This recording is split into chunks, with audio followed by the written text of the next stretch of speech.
Hotep. Hey, this is Michael Imhotep, founder of the African History Network, host of the African History Network show.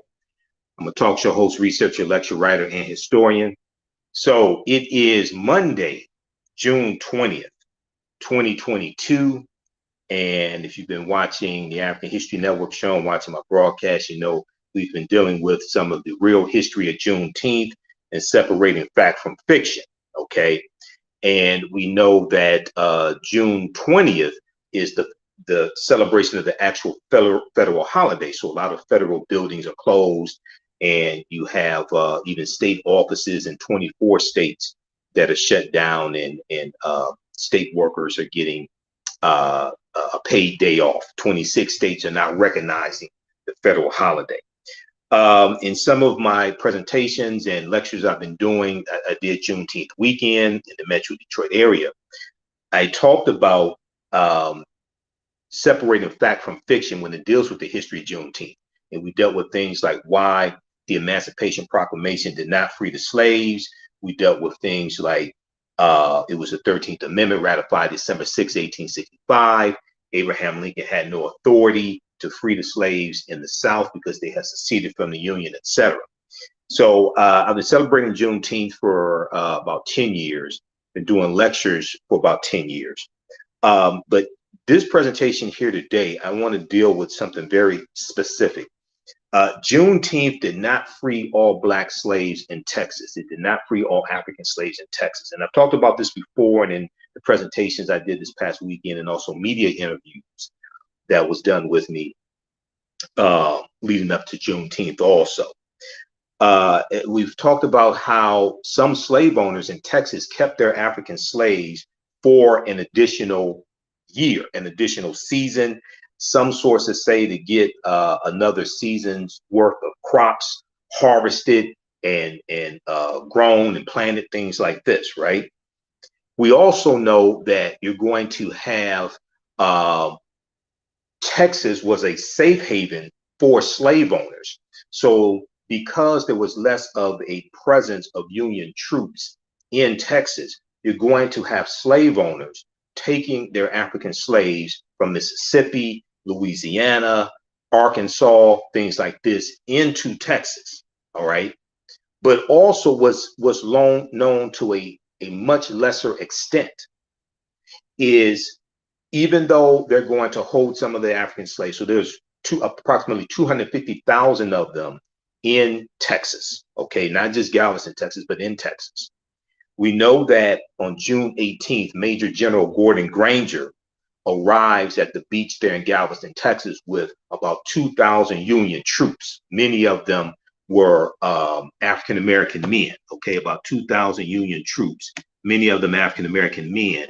And they are there to enforce General Order Number 3, okay? Y'all have to bear with me. I'm broadcasting on my smartphone because my laptop died on me Friday about 10 minutes before I was supposed to do Roland Martin Unfiltered, Roland Martin shows. I had to broadcast his show from my smartphone, and I got to send my laptop to the insurance company tomorrow to see what they can do with it. So I'm crippled without my laptop because I run my business from it and do everything from that. So I'm broadcasting from a smartphone, so just bear with me.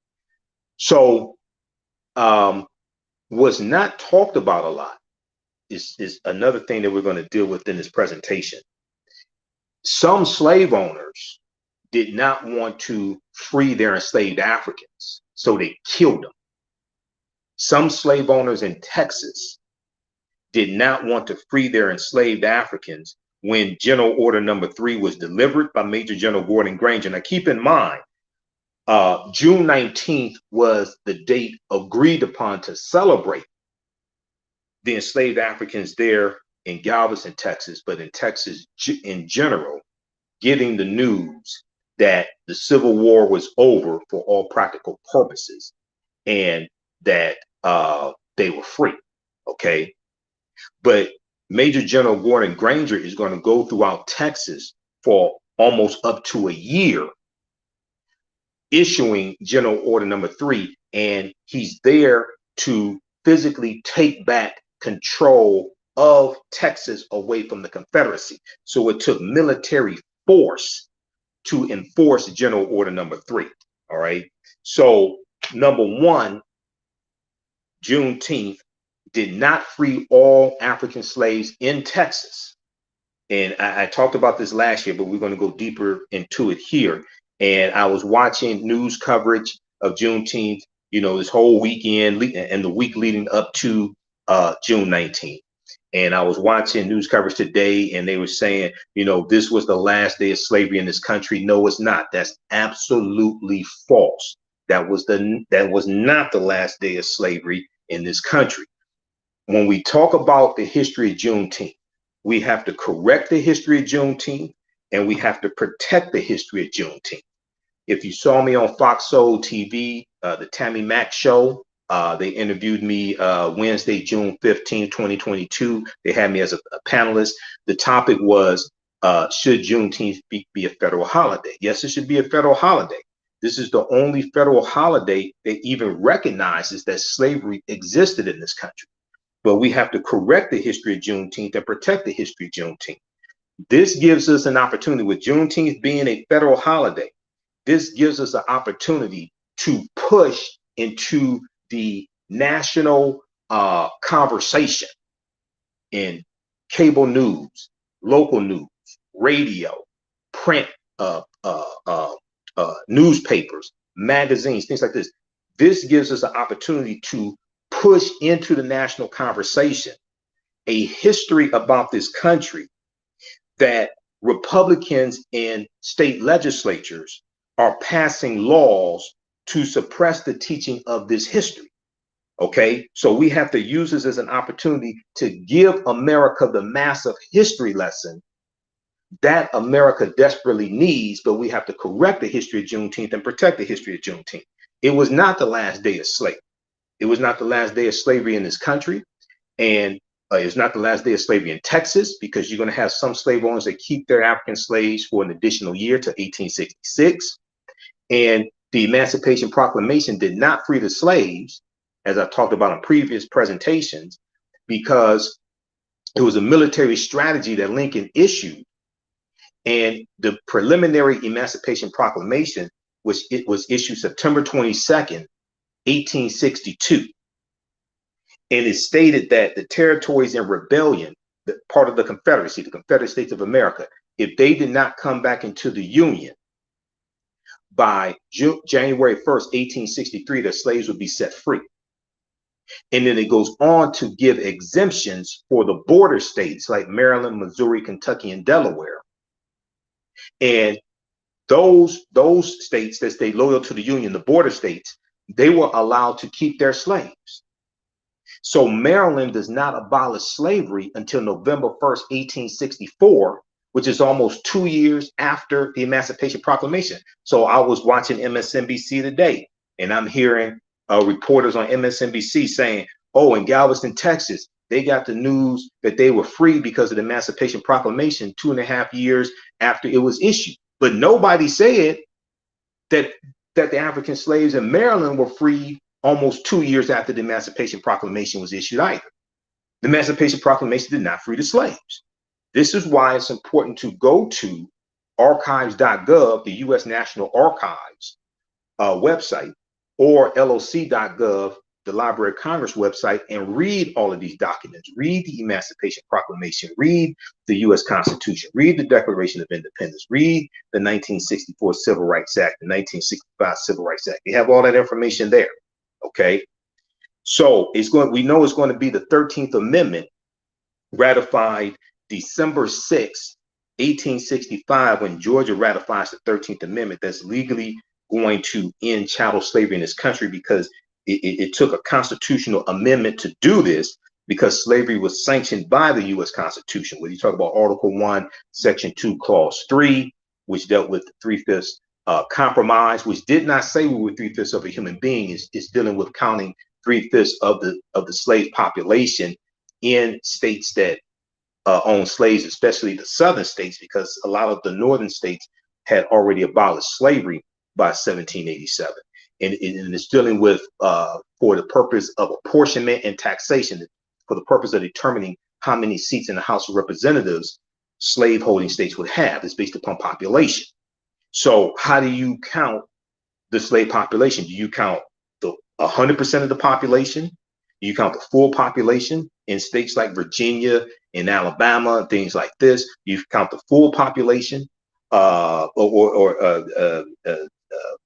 Virginia, etc. You count the full population. You count the population. You count half of the population. You count 3/4 of the population. The South wanted to count the full population. The northern states are saying, wait a second, if you count 100% of the slave population in those southern states, then you're going to have the southern states will have total dominance in the House of Representatives, because the northern states had a larger population of free people, okay, but the southern states had a larger population in total when you counted in their African slaves. So that's what the three-fifths compromise is. It's not saying we were 3/5 of a human being. And at the same time, the full population of free African Americans in 1787 and subsequently after that in 1790, when the first census was taken, etc. The full population of free African Americans was counted for the purpose of apportionment as well. Okay, so Article 4, Section 2 of the U.S. Constitution laid the foundation for the Fugitive Slave Act of 1793 and 1850. So slavery was sanctioned by the U.S. Constitution. So it took a constitutional amendment to formally, legally end slavery in this country. All right, now, there was an article from, and how's everybody doing? Share this broadcasting and social media platforms. Give us a thumbs up, give us a heart, give us a like. I'm broadcasting from my smartphone. My laptop crashed on me. So I'm trying to get it repaired or replaced or what have you, okay? Also visit our new website, TheAHNShowNetwork.com. TheAHNShowNetwork.com is our new website. I built it before my laptop went down on me. So we have my DVD lectures, like I have a 2.5-hour lecture dealing with the real history of Juneteenth. We go deep into this history. This presentation, Juneteenth history, Emancipation Day, but not Independence Day. We never got our 40 acres and a mule. Dr. King's Poor People's Campaign, we're coming to get our check. So this is at our website, TheAHNShowNetwork.com. It's a new website. We have it in DVD format. If you want in digital download format, email us, and we have in digital download format also. Okay, that's on sale, $10. And you can also register for the online history classes I teach on Saturdays and Sundays. Sundays, 2 p.m. to 4 p.m. Eastern Standard Time is from the Civil War to the Civil Rights Movement and Black Power, 1865 to 1968. That's a 10-week online history course that I teach. We get deep into this history. And on Saturdays, I teach that one on Sundays. Saturdays, I teach ancient Kemet, the Moors, and the Ma'afa, understanding the transatlantic slave trade, where they didn't teach you in school. So we give you more information about those, but you can register for those classes and the discounted at our website at TheAHNShowNetwork.com. All right, so there was a good article that I posted on our Facebook fan page, The African History Network, and my personal page, Michael Imhotep. Posted this. This article came out June 19th, 2022, from the Washington Post. Not all enslaved Black people in Texas were freed on Juneteenth. Not all enslaved Black people in Texas were freed on Juneteenth. Apparently, people in mainstream media didn't read this article, because this is what I've been saying for years. And this article is written by Deneen L. Brown for the Washington Post. And I've read a number of articles by Deneen L. Brown, brilliant sister. She writes some really good articles. But what this article talks about is, despite the clear instructions in General Order Number 3 and the announcement that day in June 19th, 1865, and afterwards by Major General Gordon Granger's men, that the people of Texas are informed that in accordance with the proclamation from the executive of the United States, all slaves are free. All slaves are free. But despite this, not every enslaved African person in Texas was freed with that proclamation. And if we look at, I'm going to refer to my notes here on this. If we look at what General Order Number 3 stated, Quote, the people of Texas are informed that in accordance with a proclamation from the executive of the United States, all slaves are free. This involves an absolute equality of personal rights. This involves an absolute equality of personal rights and property rights between former masters and slaves. And the connection heretofore existing between them becomes that between employer and hired labor. And the connection heretofore existing between them becomes that between an employer and hired labor. The freedmen are advised to remain quietly at their present homes and work for wages. Okay, so this is what General Order number 3 says. Okay, now word of emancipation gradually spread over the vast state despite the efforts of some slaveholders to maintain slavery. Okay, despite the efforts of some slaveholders to maintain slavery, but some are going to maintain slavery because there were not enough Union troops to totally enforce it all throughout Texas. African Americans, however, would not be denied their liberty that had eluded them so long. When the news came, entire plantations were deserted. Many enslaved Africans brought from Arkansas, Louisiana, and Missouri during the Civil War returned home, while Texas freed persons headed for Galveston, Texas, Austin, Texas, Houston, Texas, and other cities where federal troops were stationed because there was more protection for them in those cities where federal troops were stationed. Okay, so now I want to go back to this article from the Washington Post. Not all freed enslaved Black people in Texas were freed on Juneteenth. Okay.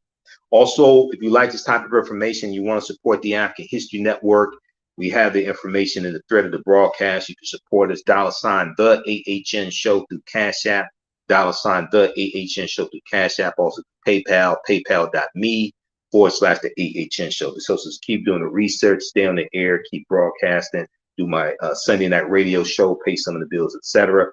We also have the information at our new website, TheAfricanHistoryNetwork.com. It has information about Cash App. When you go to Cash App, it'll say Michael and show my picture there, because there are about 5 or 6 fake African History Network Cash App accounts that are out there. They're using our logo, things like this. I've contacted Cash App. They've opened up an investigation about 6 weeks ago. They're slower than Heinz ketchup. So I'm trying to get these fake African History Network Cash App accounts shut down because they've been stealing money from us. Okay. So when you go to our Cash App account, $ the AHN show SHOW, and you'll see it scrolling at the bottom of the screen. When you go to it, it says Michael and shows my picture there. All right, now let's continue here. Okay, so enslavers across the state of Texas resisted the General Order number 3, hiding the news from some enslaved Black people, some enslaved Africans. Many African people were forced to continue labor under the oppression of ruthless enslavers and unscrupulous plantation owners. So in some cases, the word is going to be kept away from them. In other cases, they're going to find out they were free, but they were forced by their slave owners to stay in captivity. Okay, because word is spreading from plantation to plantation. There was also another good article that I read. Now I have a whole file folder, so I'm not new to this at all. I have a whole file folder on Juneteenth. I've been doing presentations for going back to 2012. Then I got a file folder here dealing with articles dealing with Juneteenth. But there was a good one that came out June 20th, 2020. 4 enduring myths about Juneteenth are not based on facts. We're going to talk about this also because this dispels myths surrounding Juneteenth history. One of them I've already talked about, dealing with the Emancipation Proclamation. 4 enduring myths about Juneteenth are not based on facts. So we have to correct the history of Juneteenth, and we have to protect the history of Juneteenth. So everybody watching on Facebook and YouTube, give us a thumbs up, give us a heart, give us a like. Share this broadcast on your social media platforms. Share it with your friends and family. Okay. So we know that June 17th, 2021, President Joe Biden signed into law the bill that passed the House of Representatives, passed the U.S. Senate. It was sponsored by Representative Sheila Jackson Lee of Texas in the House of Representatives. We know our sister, Mother Opal Lee, who was 94 years old last year. She's 95 now. We know she marched for years to make Juneteenth a national holiday, a federal holiday. We know she worked for years and marched to make Juneteenth a federal holiday. She's also a member of Zeta Phi Beta Sorority Incorporated, which are my sisters, because I'm a member of Phi Beta Sigma Fraternity Incorporated. So the announcement on June 19th, 1865, did not end slavery in Texas. The barbaric institution continued in other forms and by other names, according to historians. One historian, C.R. Gibbs, the initial C.R. and Gibbs, G-I-B-B-S, said there was almost universal agreement from statements of enslaved people that many Texas slave owners held off making the announcement. Many black Texans did not receive the news until 1866.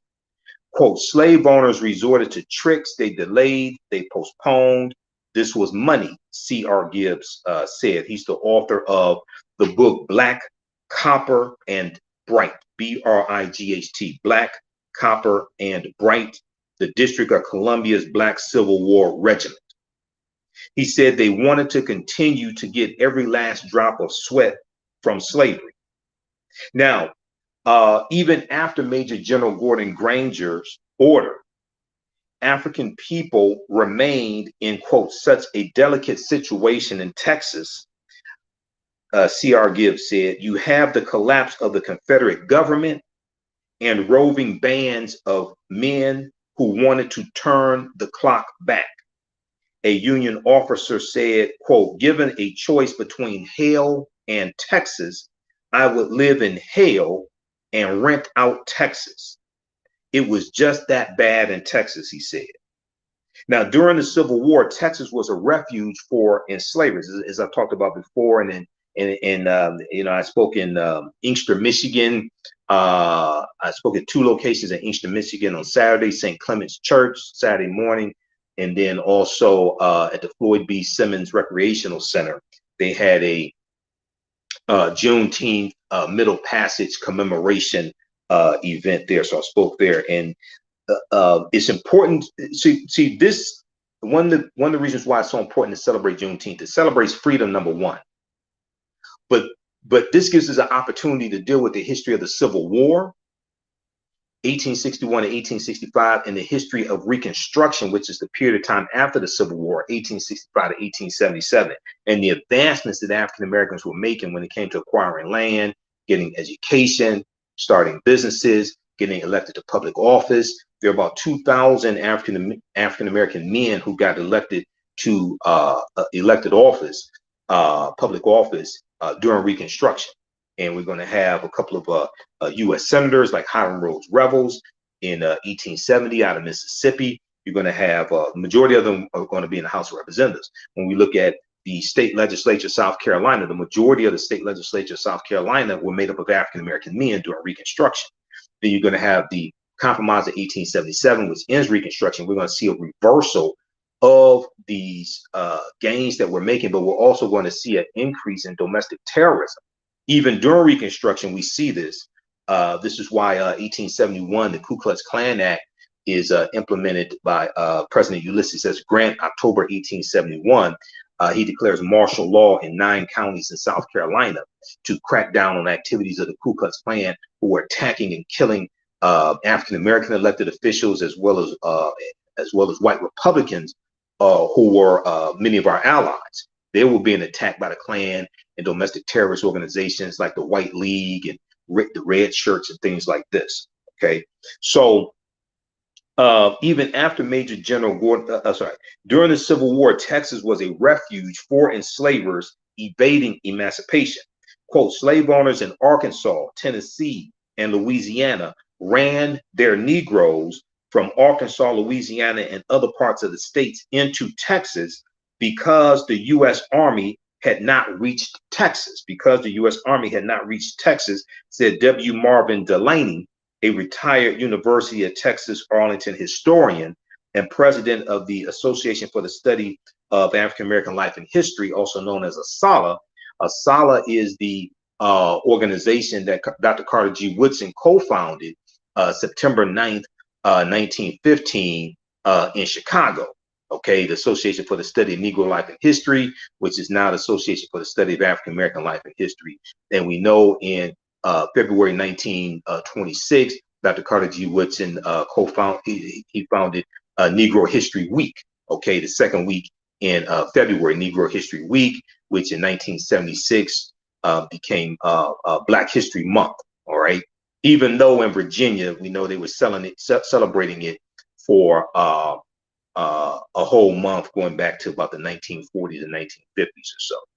All right, now after Major General Gordon Granger's order, General Order Number 3, the Union Army literally had to march across Texas to enforce the order and free enslaved African people. They literally had to march across Texas to enforce the order and free enslaved African people. Because keep in mind, they're on horseback, they're on foot, they're not in Escalades. Okay, they're not in expeditions. They're on horseback and foot. Texas is a huge state. Okay, so they're going through for almost a year delivering General Order Number 3. This is why June 19th was the agreed upon date to commemorate and celebrate the General Order Number 3 being issued. But they're doing this for a number of days, not just one. All right, excuse me. All right, my allergies are still bothering me some. Okay, so in some cases, white enslavers killed enslaved African people rather than allow them their freedom. In some cases, now this is part of it. I haven't really, the only person I heard talk about this was Joy Ann Reid today on the Readout. I haven't heard in all the coverage that I've seen this year in especially on cable news and reporters like here in local news here in Detroit. None of them have talked about this. There were approximately 2,500 enslaved African people who were killed by their slave masters in Texas to keep from setting them free. So when we deal with the history of Juneteenth, we come together for these celebrations. It has to be more than just a cookout. It has to be more than just dancing and singing, things like this. That's fine. We come together, but we have to have this historical component of it to protect the history of Juneteenth and correct the history of Juneteenth and educate our people on this history and educate America on this history as well, because Americans are very ignorant when it comes to history. Okay, so, and I want to also reference my binder here. This is one of the binders I use in the online history class I teach as well. From the Civil War to the Civil Rights Movement and Black Power, 1865 to 1968. There's actually two huge binders that I have full of information for that 10-week online class, because there's a piece here dealing with the role of white female slave owners in 1850 and 1860. And I want to talk about one named Martha Gibbs, who fled Mississippi and went into Texas with her African slaves. She's one of those people that did this. Okay, so Texans were so resentful that African Americans would become free that they literally carried out a pogrom, P-O-G-R-O-M. They literally carried out a pogrom, said W. Marvin Delaney, citing a speech by Barry A. Crunch, a professor of history at Gallaudet University, Gallaudet. Quote, they killed as many as 2,500. They were just murdered outright across the state of Texas. Now, violence increased against African Americans between 1865 and 1868. And we know we have the Opelousas massacre of 1868, Opelousas, Louisiana, and that was surrounding politics and African Americans voting, the Opelousas massacre. In some cases, enslaved African people in Texas were run down by bloodhounds or shot rather than being released from bondage. Quote, it takes almost over a year for the Union Army to literally go across the state of Texas and free African Americans from slavery. So the article goes on to talk about how, what I've stated numerous times before, the Emancipation Proclamation did not free the slaves. Slavery formally ended in the United States December 6, 1865, with the ratification of the 13th Amendment, which stated, quote, neither slavery nor involuntary servitude except as a punishment for crime whereof the party shall never be duly convicted shall exist within the United States. Now, people talk about a loophole that re-enslaves African Americans. I encourage you, that's a myth. The 13th Amendment is based upon what's known as the Northwest Ordinance of 1787. That phrase dealing with involuntary servitude, things like this, that already existed and already applied to white men. And they're given the same rights to African American men. And if you look at prison rates and things like this, even leading up to the 1970s, the prison rates in this country were relatively low.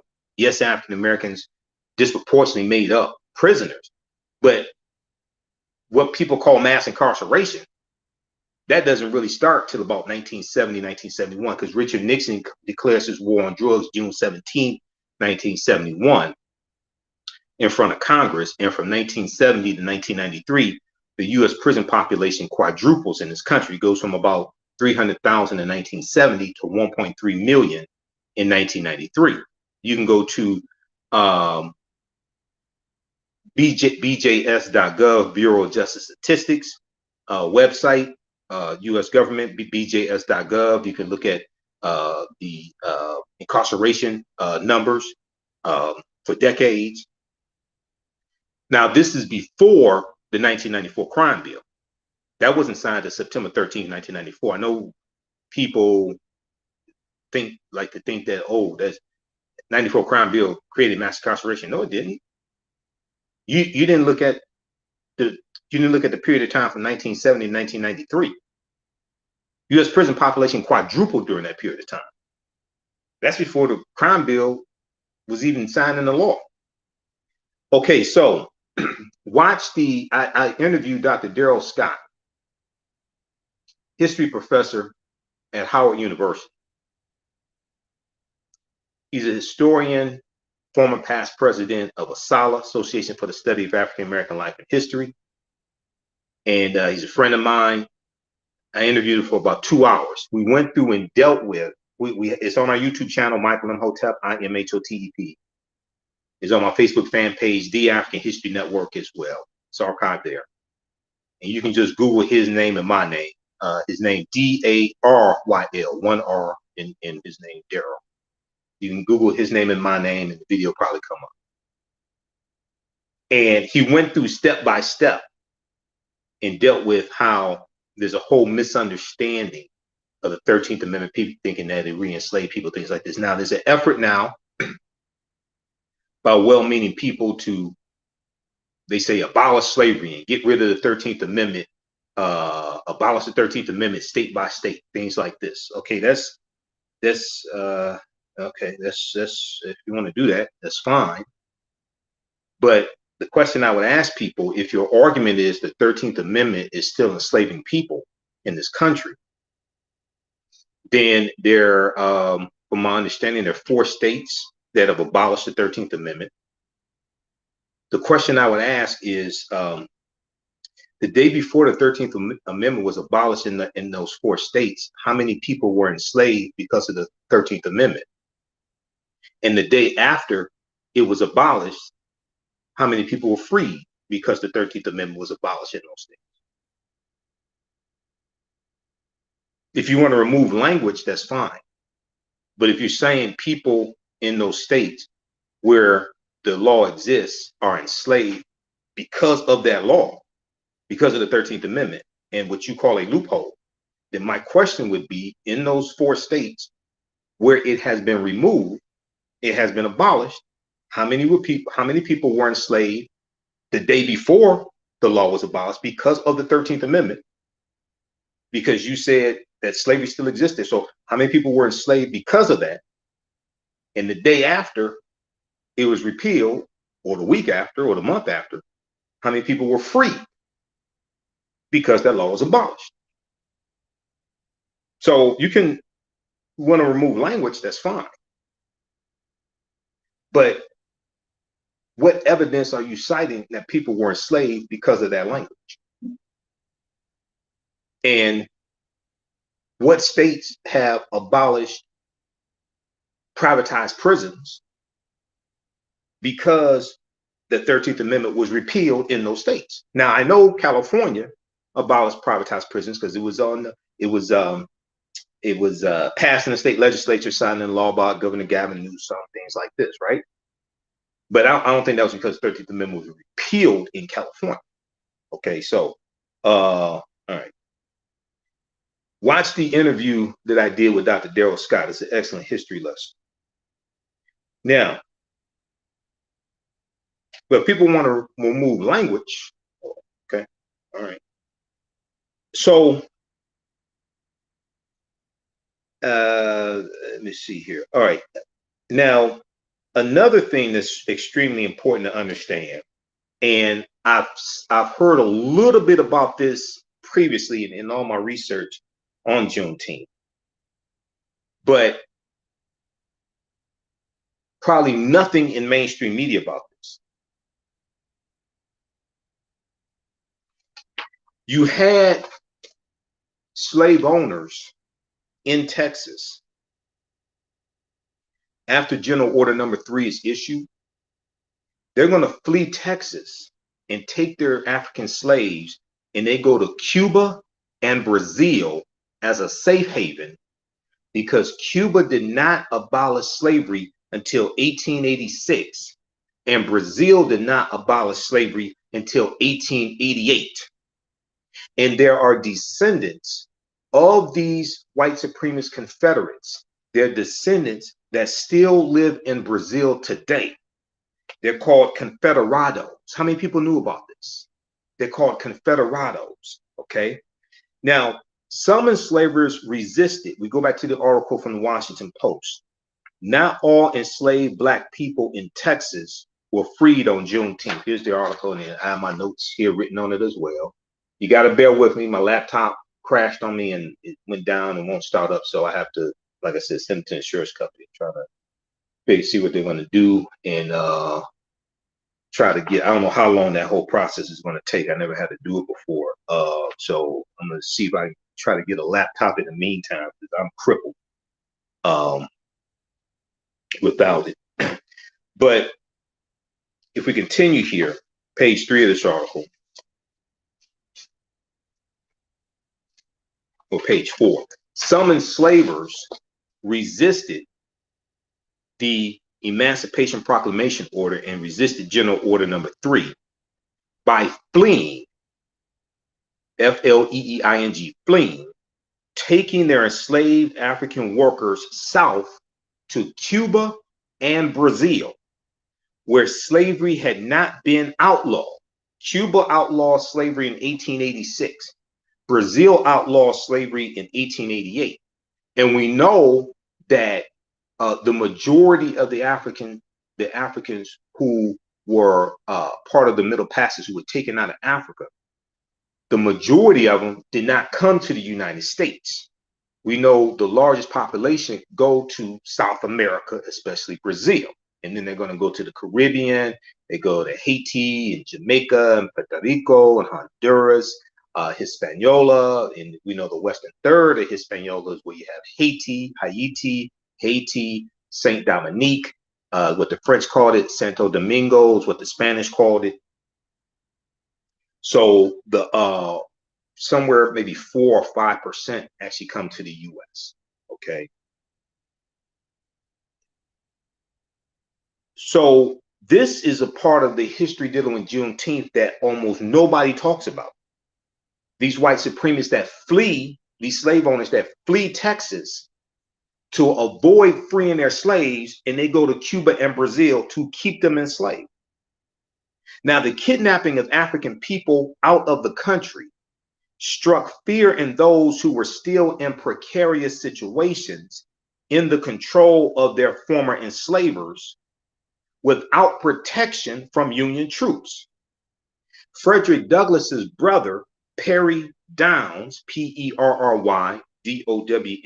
Perry Downs, who was enslaved in Texas, recounted hearing his enslaver say that he would run his quote unquote property out of Texas. He would run his quote unquote property out of Texas. Now, no one knows how many enslaved African people were driven farther south by enslavers, because we know Cuba is 90 miles away from the United States. Okay, Cuba. Okay, and that was Spanish territory, and then Cuba's going to gain its independence. You have the Spanish-American War, 1898. If you saw the movie Posse with Melvin Van Peebles and Mario Van Peebles and Sally Richardson, that movie Posse takes place in 1889. It takes place in 1898. During, you know, they were deserters from the Army, from the U.S. Army. That takes place in 1898 during the Spanish-American War. That's the backdrop. That's the setting, historical setting of that whole movie. That's a fantastic movie. Posse. Big Daddy Kane is in there. That's a fantastic movie, and they have some deep history in there. One of the things they talk about is approximately 1/3 of what we call cowboys during the Old West were Black, African American. Okay, and the term cowboy originally was a derogatory term because white men were called cattlemen or cowhands. African American men were called cowboys. Okay, but our skills when it came to roping steer and bullfights and all that stuff.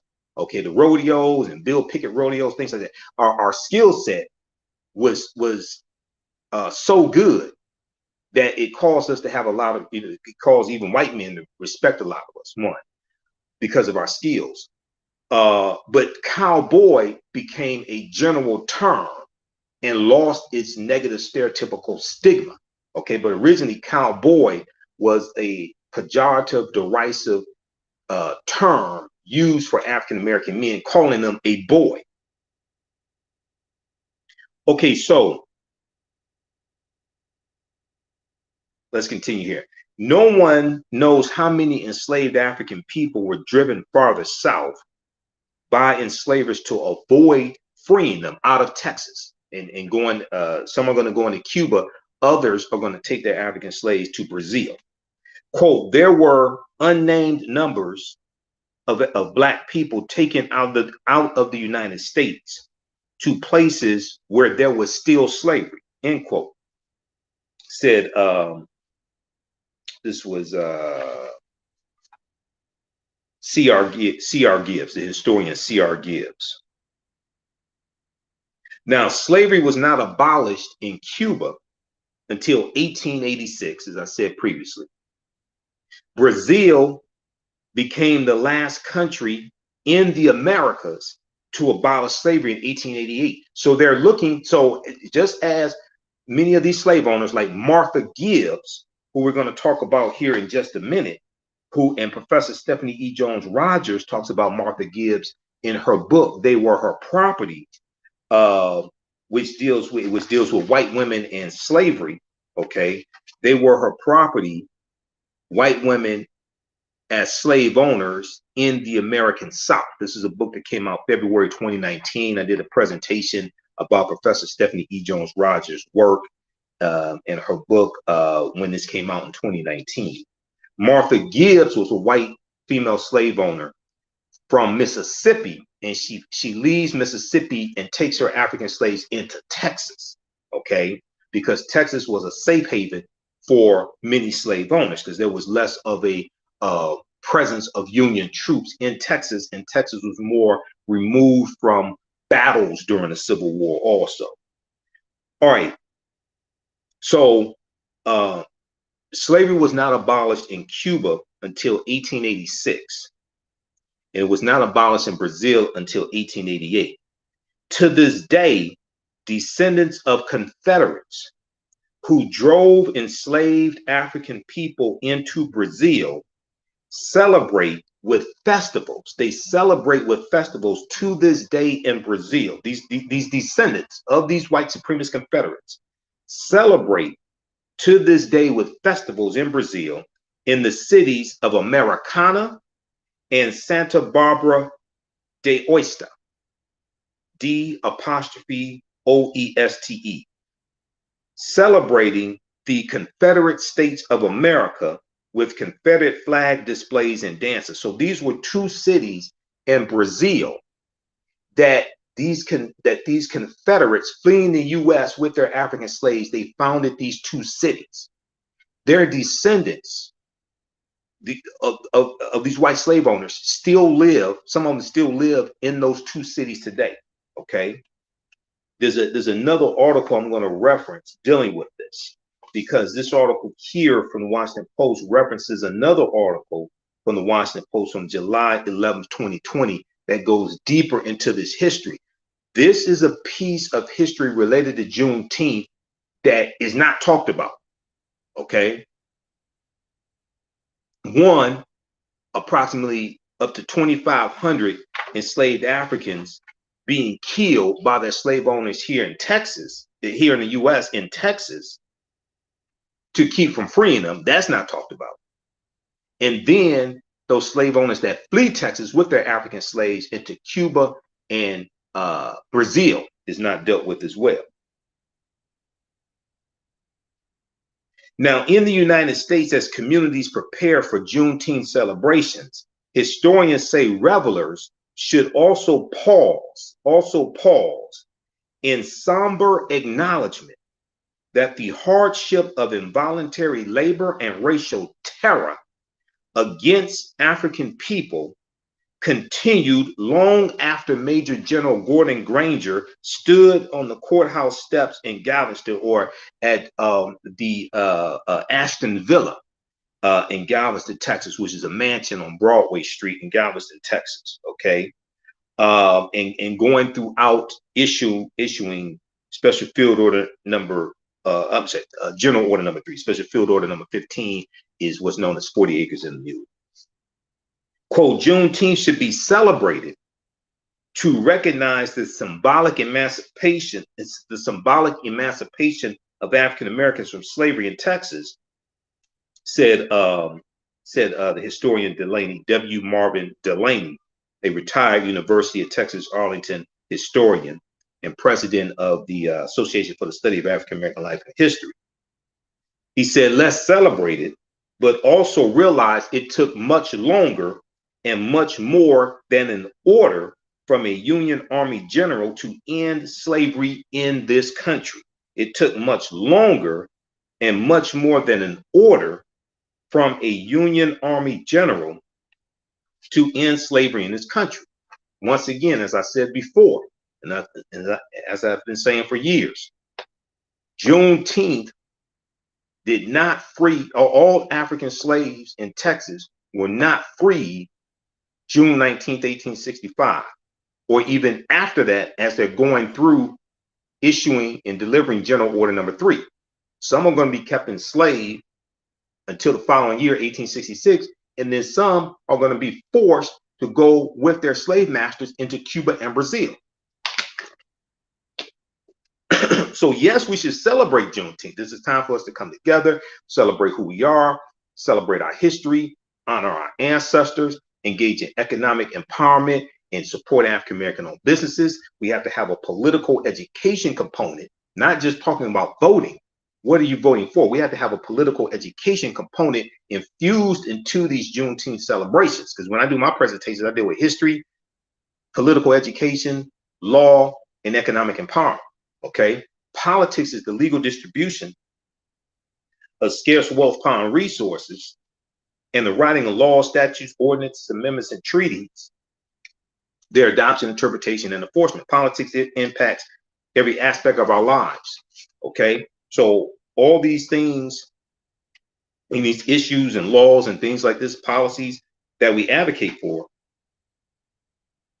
they're all shaped by politics. So voting is one part of politics, but who you vote for and the policies you advocate for largely has to do with your understanding of history and law.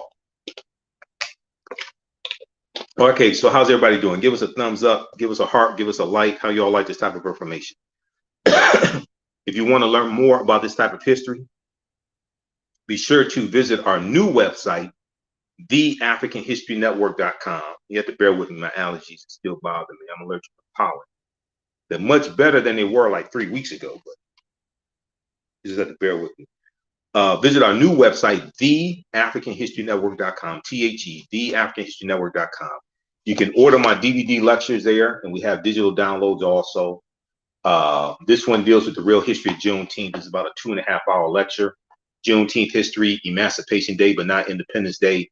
We never got our 40 acres and a mule. Dr. King's Poor People's Campaign. We're coming to get our check. It's a 2.5-hour lecture. I got this one here, Black Wall Street, from the Destruction to the Resurrection of Economic Empowerment. This is a 2.5-hour lecture dealing with the real history of Black Wall Street, the origins of Tulsa, Oklahoma. Tulsa, Oklahoma was founded around 1834 by Creek Indians who get pushed off their land in southeastern United States because of the Indian Removal Act of 1830, signed into law by President Andrew Jackson. And the Choctaw, Chickasaw, Creek, Cherokee, and Seminole Indians all go on what's known as the Trail of Tears, over 1,000 miles into Oklahoma. When they go into Oklahoma, they take their African slaves with them, because what's known as the 5 civilized tribes of Native Americans, they all owned African slaves. So Tulsa was founded by Creek Indians. The word Tulsa comes from the Creek Indian word Tallahassee. And this is a lot of the early African-American landowners in Tulsa, Oklahoma. A lot of them got land from what's known as the Black Freedmen Indian Treaties of 1866 and the Dawes Allotment Act of 1887, which redistributed land to Native Americans and Black Indians. Now, white people get 2/3 of this land. This is where you get the $5 Indian from, because when white people found out that this land redistribution was taking place, it's about 138 million acres of land that was being redistributed. You had to anglicize your name. You had to anglicize your name to be put onto the Dawes rolls. It was like a type of census, so to speak. So white people were paying $5 to get their names added to the Dawes rolls and getting land also. This lecture here, when black men dominated horse racing and how an organized effort forced them out. Okay, this deals with how we used to win the Kentucky Derbies, dominate horse racing. The first Kentucky Derby was ran in 1875. It was won by this brother right here, Oliver Lewis. He was 19 years old and a former slave. He won the first Kentucky Derby. 13 of the 15 jockeys in the first Kentucky Derby were African American jockeys, many of them former slaves. Oliver Lewis's trainer, his name was Ansel Williams. Okay, Ansel Williams was an older African American man. He was a former slave as well. So this deals with how we used to dominate horse racing and how we got pushed out of horse racing by jealous white men. This one right here, 6 principles of political self-defense. 6 principles of political self-defense. Understanding how public policies and laws affect the economic conditions of African Americans. This ties all that together: politics, economic empowerment, understanding laws and policies, etc. Okay, now there was so that's all at our new website, TheAHNShow.com. You can also register for the 10-week online history classes that I teach there as well. It's right on the homepage. Okay, so there was a a good article from, there was a good article from history.com, which deals with the massive overlooked role of female slave owners, the massive overlooked role of female slave owners. This is from March 12, 2019. And it talks about it references the book by Professor Stephanie E. Jones Rogers, They Were Her Property. And it deals with her research. She's a African-American woman, brilliant sister. She's a history professor at the University of California, Berkeley. And her book deals with citing Census Bureau statistics and other evidence. In 1850 and 1860 in this country, 40% of slave owners were white women. Okay. The name of her book, They Were Her Property, White Women as Slave Owners in the American South, came out in February 2019. Slaveholding, and the article says the high number of people, and they talk about Martha Washington, George Washington's wife, because Martha Washington owned more slaves than George Washington did when they got married.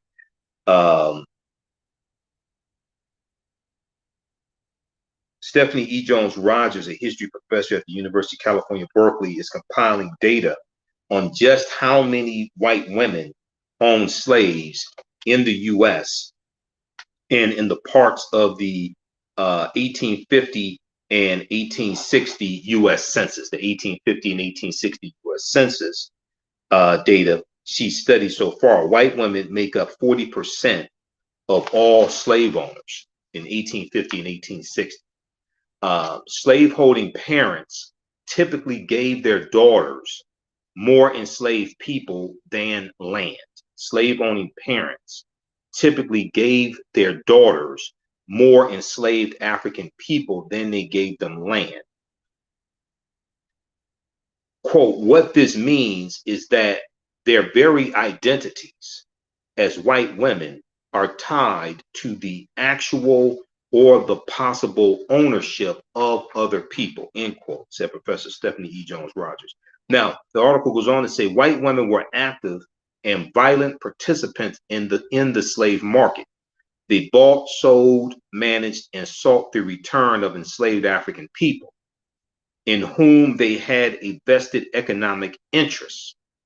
Owning a large number of enslaved African people made a woman, a white woman, a better marriage prospect, a better marriage prospect. Once married, white women fought in courts to preserve their legal ownership over enslaved African people and often won in court. Quote, for them, slavery was their freedom. For them, slavery was their freedom, said Professor Stephanie E. Jones Rogers. Now, in this article, they talk about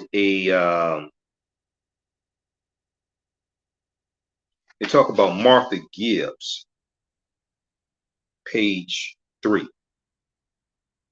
White women also fought to maintain the wealth and free labor that slavery provided them through the Civil War. Civil War is 1861 to 1865. Okay.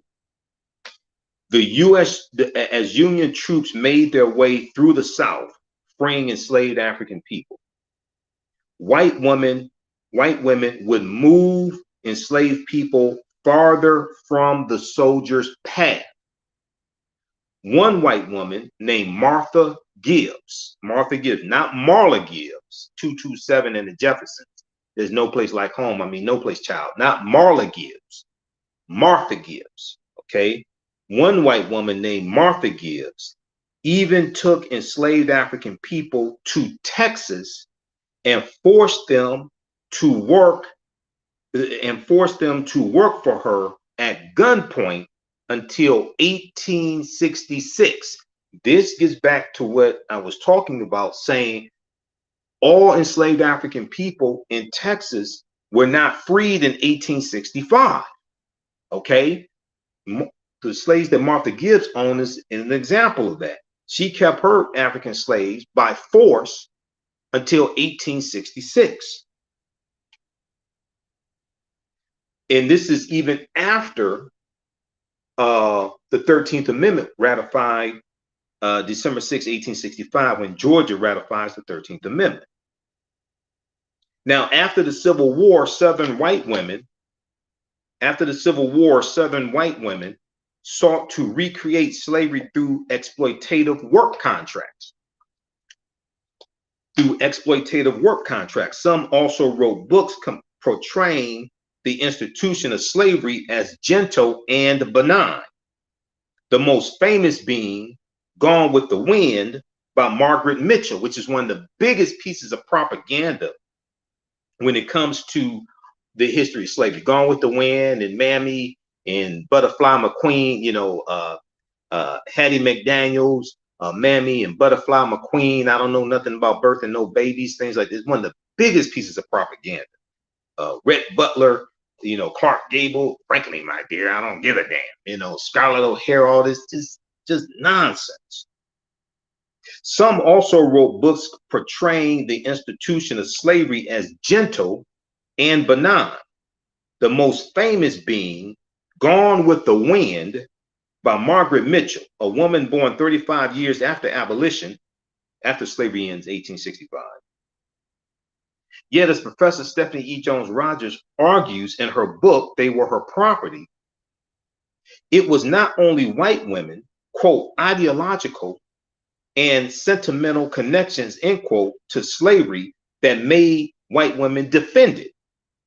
Scarlett O'Hara would have been protecting her economic interests too. Scarlett O'Hara would have been protecting her economic interests too.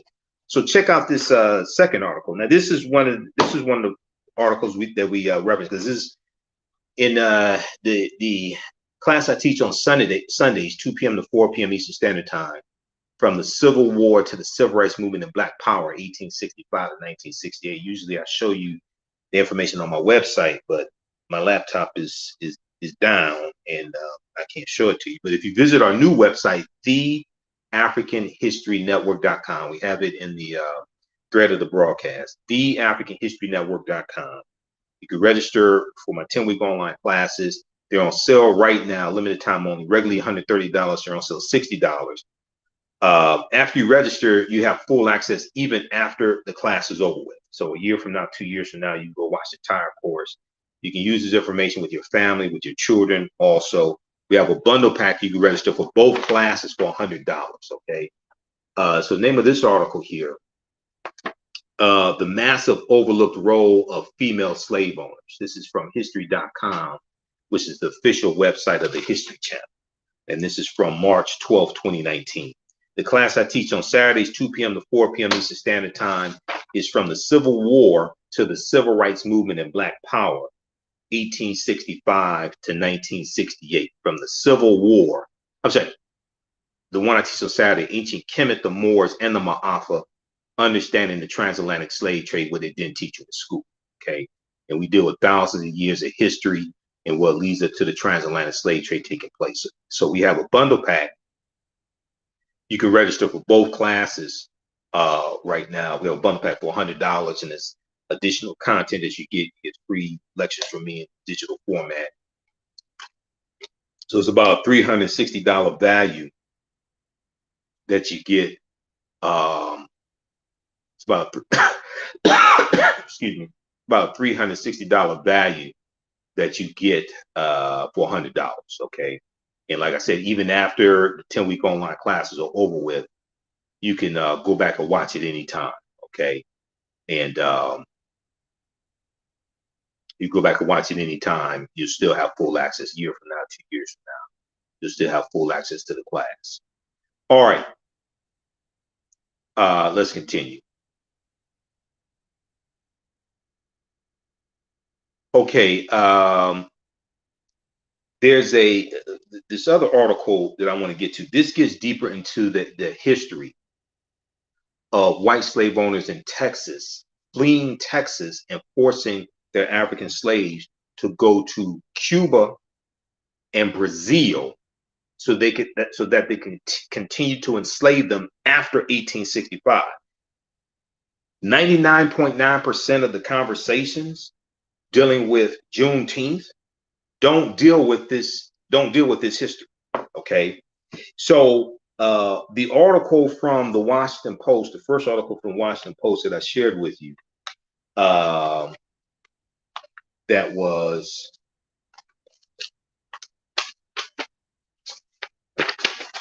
this one here. Not all enslaved Black people in Texas were freed on Juneteenth.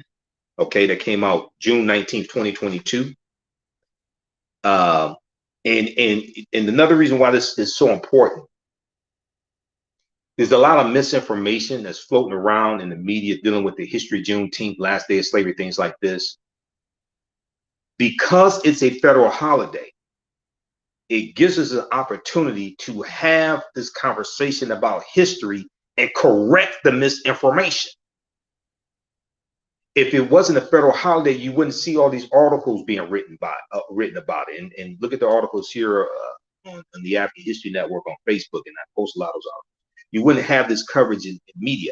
So we have to use this to, one, educate ourselves, two, educate America and give America the massive history lesson that it needs. But that history has to be corrected. The history has to be corrected at whitehouse.gov. The history has to be corrected in the history books. And then we have to use that as a springboard to force the policies that we want and vote people in the office who will vote for those policies.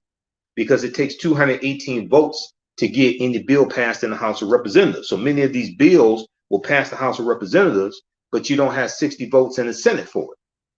Okay, George Floyd Justice and Policing Act passed the U.S. House of Representatives by a vote of 220 to 212. No Republicans voted for the bill.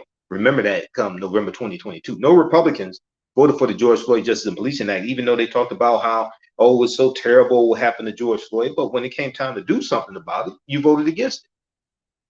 Then when it goes to the Senate, it was blocked by Senator Tim Scott of South Carolina, who said the sticking point was defund the police, which is a lie, because September 25th, 2021, the Fraternal Order of Police and the International Association of Police Chiefs put out a joint statement saying that defund the police was never part of the George Floyd Justice and Policing Act, number one. Number two, that those two organizations supported the George Floyd Justice and Policing Act.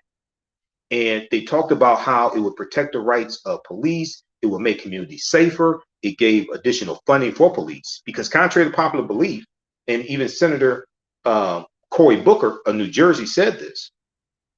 There's an article from CNN that talks about this because he did an interview with CNN. The George Floyd Justice and Policing Act actually funds the police. I've dealt with this on my show, the African History Network show. The George Floyd Justice and Policing Act actually funds the police. It does not defund the police.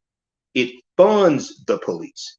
Senator Cory Booker said the George Floyd Justice and Policing Act spends millions more on policing, M-O-R-E, more, in addition to. Okay, he said it spends millions more on policing. And let me see here. Hold on, we'll get so like this is so those maybe this is your first time watching this type of research I do. See, these are all articles here. I got 2 stacks of articles. Let me just show you. Let me just these people think I'm playing. See, I don't play games. I got 2 stacks to my right. This is 1 stack of all articles. This ain't duplicate stuff. Okay, this is 1 stack of articles. This is the other stack of articles here. This is the type of research that I do. This is another stack of articles. See, this deals with the California Reparations Task Force. This is another stack of articles right here. This is one of the 2 binders that I teach from for my Sunday class. This is one of the binders. From the Civil War to the Civil Rights Movement and Black Power, 1865-1968. These are file folders of articles. This is one dealing with Juneteenth. I'm a historian. I don't play games. Proper documentation ends all conversation. This is my file folder on reparations. These are all articles dealing with reparations. This is my file folder on critical race theory. Articles dealing with critical race theory, what it is. This just deals with a bunch of current articles here. This is this one right here. This was actually a lot of stuff in here dealing with Buffalo, New York, and the Justice Department and their response to shooting Buffalo, New York. This is so this I have crates. I have a couple crates on the other side of the office full of file folders with articles. So I don't play games. All right. Now, this one, this article here, this gets deeper into the slave owners fleeing Texas going into Cuba and Brazil. They lost the Civil War and fled to Brazil. They lost the Civil War and fled to Brazil. Their descendants refused to take down the Confederate flag. This is from July 11th, 2020. Who has talked about this? Who have you heard talk about this, talking about Juneteenth? Because most of what I hear, a lot of the history I hear about Juneteenth is wrong. Okay, it was not the last day of slavery. Emancipation Proclamation did not free the slaves. All the slaves weren't freed on Juneteenth in Texas. Just wrong.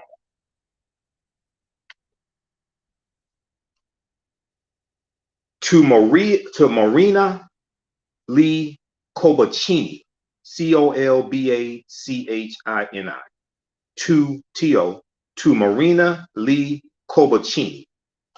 Her middle name is Lee. Pay attention to that. It was a family tradition. Each spring, she would join the throngs who descended on a nondescript city in Brazil, don a 19th century hoop skirt, and square dance to country music. Square dance to country music. Now, she's in Brazil. It's like, why are they square dancing? The theme of the annual festival was the Confederate States of America. This is in Brazil. How many people have heard of this? The theme of the annual festival was the Confederate States of America, the Confederacy. It's one of history's lesser known episodes. After the Civil War, thousands of defeated Southerners came to Brazil to self-exile in a country that still practiced slavery.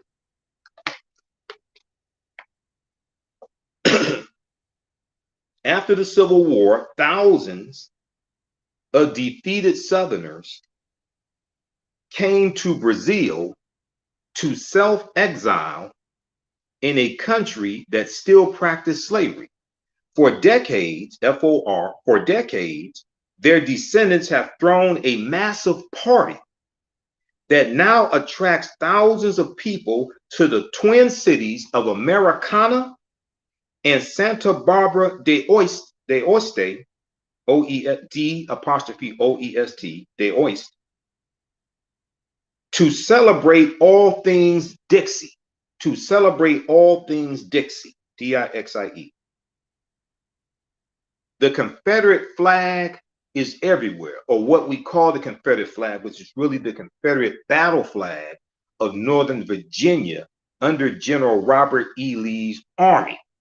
Okay, the flag that's on top of the Dukes of Hazzard car, in the car on the Dukes of Hazzard, the General Lee is named after General Robert E. Lee, who's a white supremacist slave owner who took up arms against the Union to maintain slavery. He was from Virginia, General Robert E. Lee.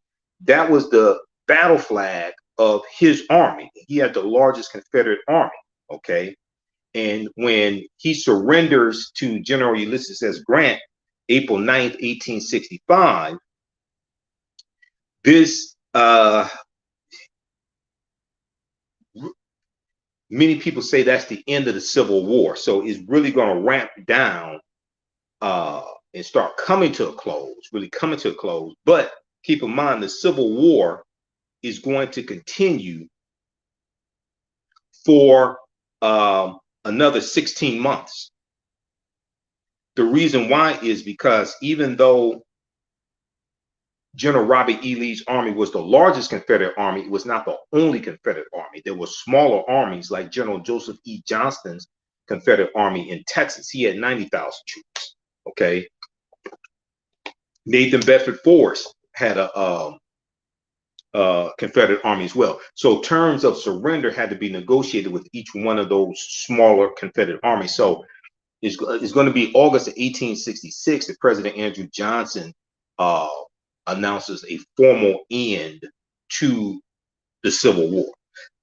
So it's going to go on actually for another 16 months, but to a much lesser extent.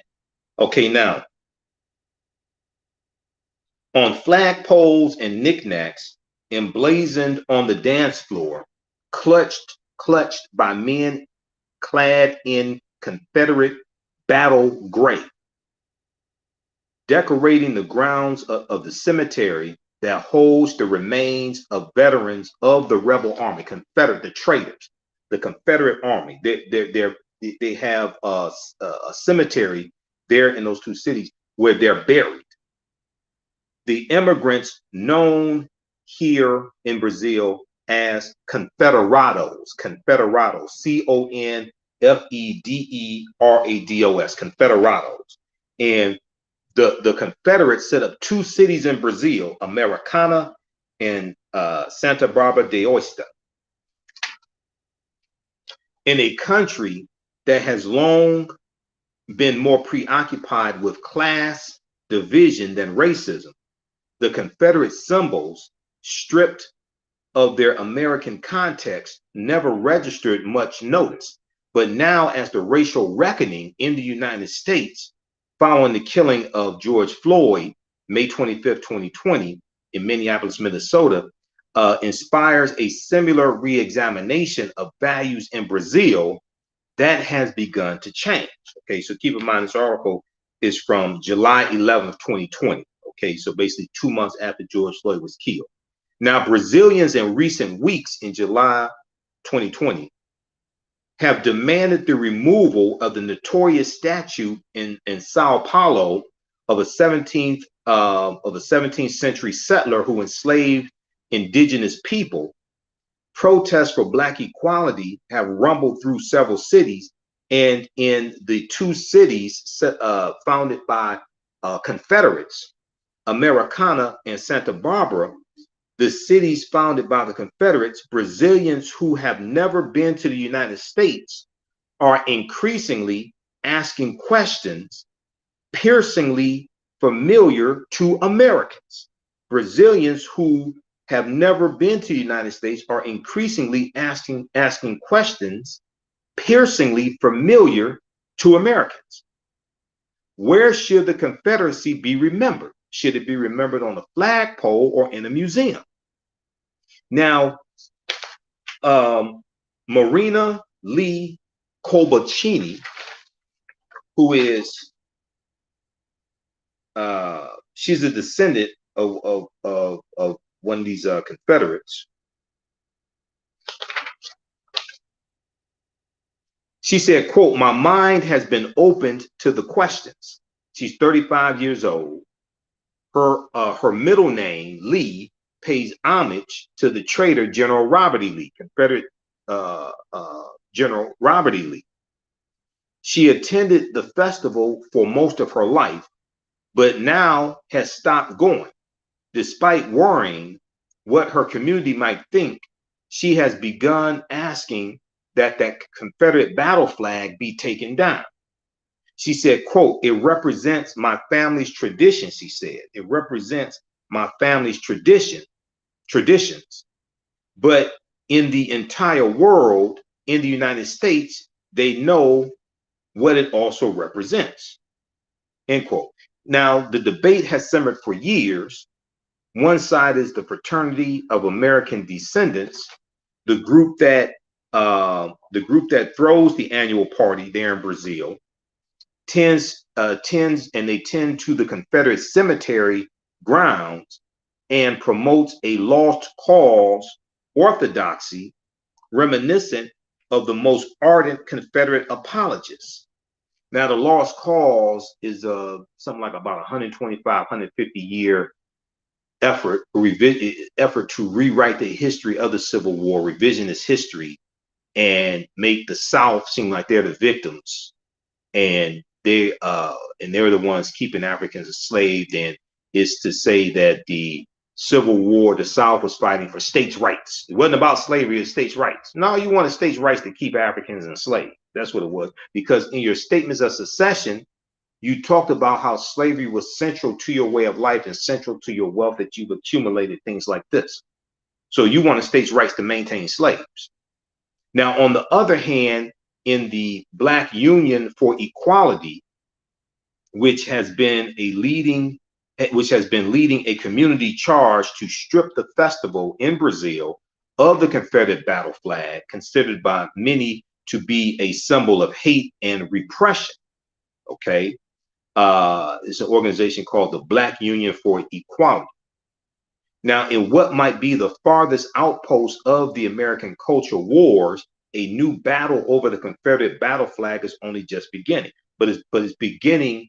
It's taking place in Brazil, okay, where these two cities exist that were founded by white slave owners fleeing, especially Texas, in 1865, going into Brazil to keep their Africans enslaved, because Brazil did not abolish slavery till 1888. Some are going to go into Cuba because Cuba did not abolish slavery till 1886. Okay, so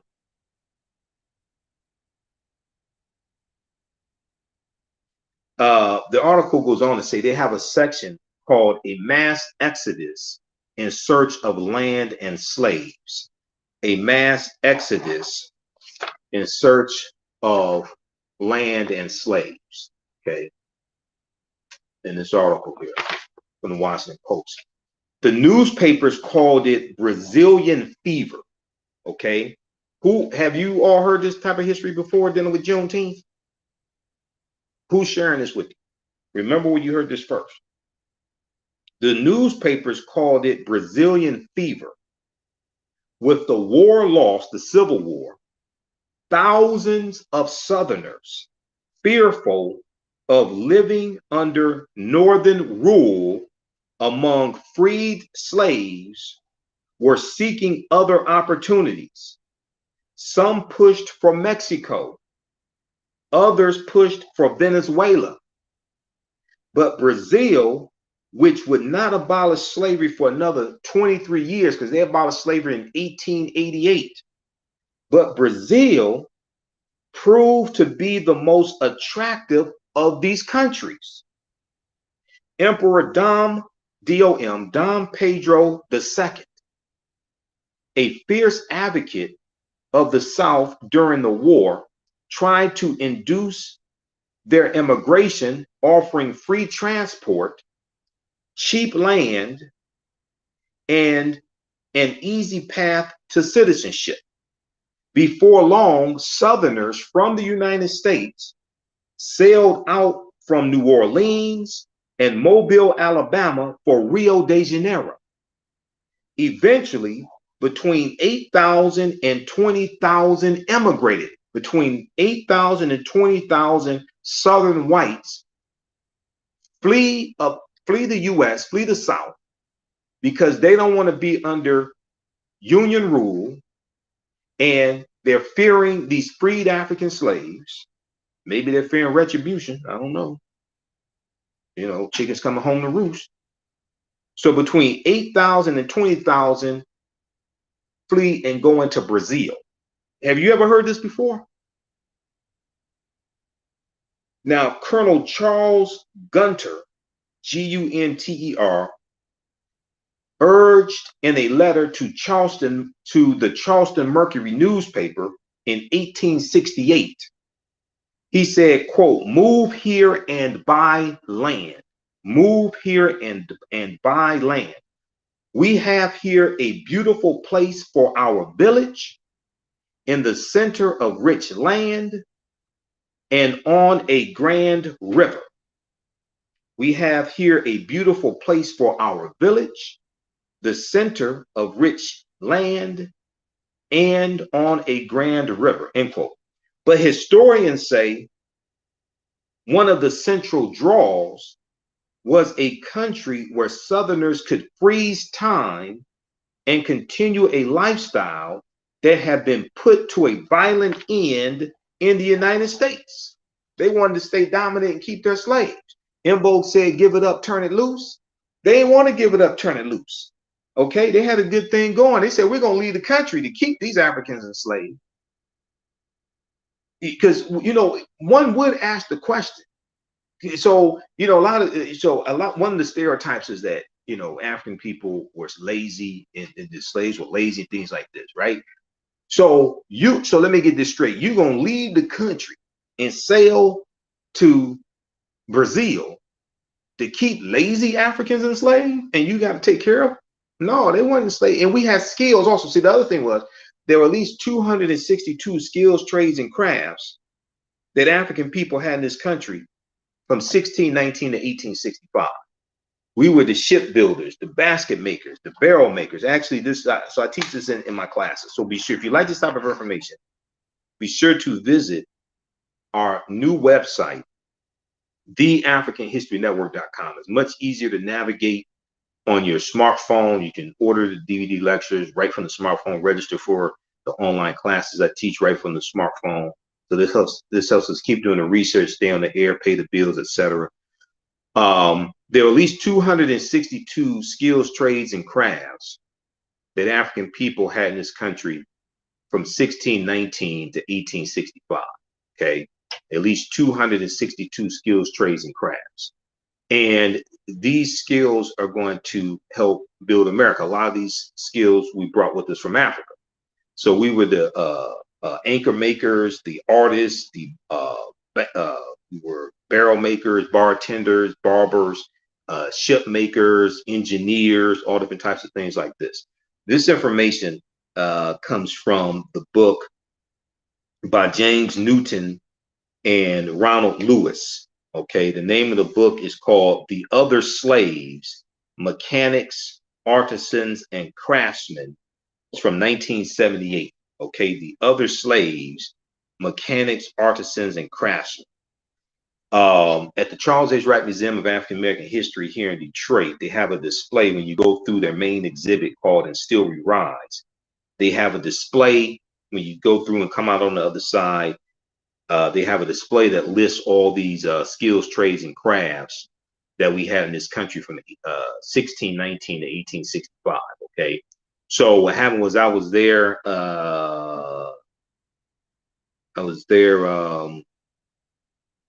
June 7th, 2013, I think it was, or 2012. I was there, and no, I'm sorry. It's July 13th, 2012. I was there, July 13th, 2012. And I was looking at the exhibit, and they had a sign there that said you could not take pictures. Okay.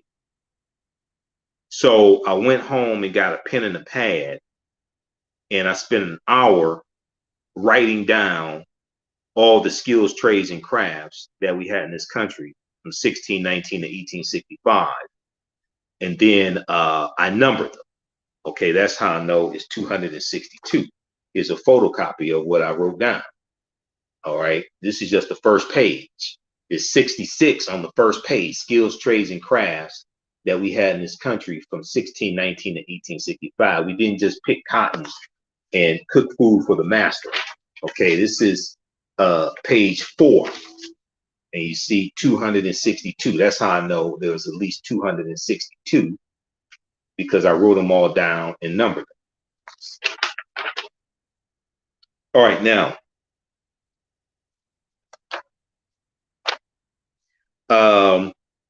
also, if you like this type of information, you can support the African History Network, $ the AHN Show through Cash App, $ the AHN Show through Cash App, also through PayPal, paypal.me, paypal.me. That helps us keep doing the research, stay on the air, keep broadcasting, pay some of the bills, etc. Okay, and share this broadcast on your social media platforms. Give us a thumbs up, give us a heart, give us a like if you like this type of information. And we also have the information there in the thread of the broadcast. And visit our new website, TheAfricanHistoryNetwork.com. All right, now let's continue here. But historians say one of the central draws for these southern whites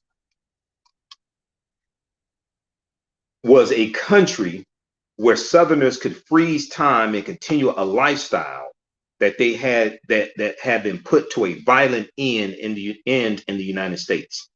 In journals, one bragged about how inexpensive Brazilian slaves were.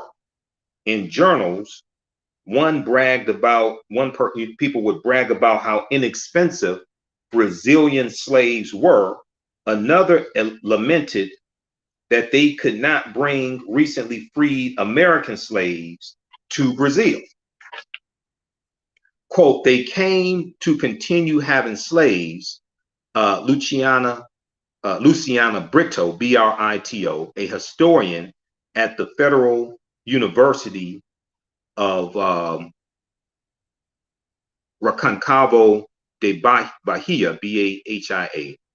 She said they associated the existence of slavery in Brazil with the maintenance of a system of racial subservience.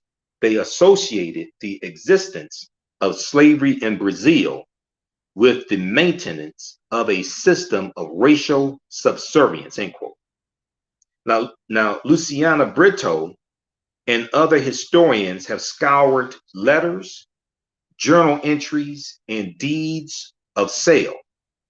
One researcher found that more than 3/4 of Southerners, white Southerners from the U.S. South, who wrote to the Brazilian government to inquire about immigration were slaveholders. More than 3/4 of white Southerners who wrote to the Brazilian government to inquire about immigration were slaveholders. At least 54 families bought at least 536 African slaves in Brazil upon entering Brazil. At least 54 families bought at least 536 slaves upon entering Brazil. Using racial epithets, they expressed fears of an African government in Brazil.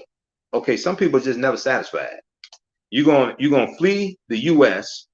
because you're afraid of Union control and you're afraid of freed African slaves because now the shoe's on the other foot and you're afraid of the chickens coming home to roost. So now you're gonna flee to Brazil and you fear an African government in Brazil. Why don't you just go back to England or Germany or wherever your ancestors came from? I'm just wondering. You're gonna go to Brazil, where the largest number of Africans were taken into from Africa. That's where you're gonna go, Brazil. Why don't you go to England? Using racial epithets, they expressed fears of a quote-unquote African government in Brazil and Black rulers in the United States. Quote, the Confederados, and once again, the Confederados, this is what those Confederates who set up 2 cities in Brazil were called. They said the city of Americana and Santa Barbara de Oeste, D''Oeste.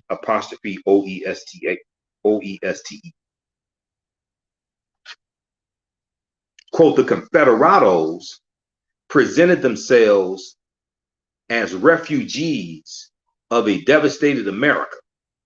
Oh, now you're the victim. You enslaving African people, holding them against their will so you can profit off them. Now you're the victim. Said Jordan Brasher, a geographer at Columbia State University who wrote his dissertation on the Confederado communities in Brazil. Quote, as the downtrodden, poor, defeated Confederate soldiers looking to pull themselves up by their bootstraps. They also brought the ideology of white supremacy and racial terrorism from the United States to Brazil. And see, white supremacy is like one of the biggest exports out of the U.S. also. Okay, and stereotypical images of African people, things like this. These are big exports. Okay, out of the U.S. But anyway, so in one dark episode, two Confederate immigrants led a mob in the lynching of a police chief who refused to track down escaped slaves, in front of his family. He was killed in front of his family. Okay, see, they're exporting domestic terrorism into Brazil.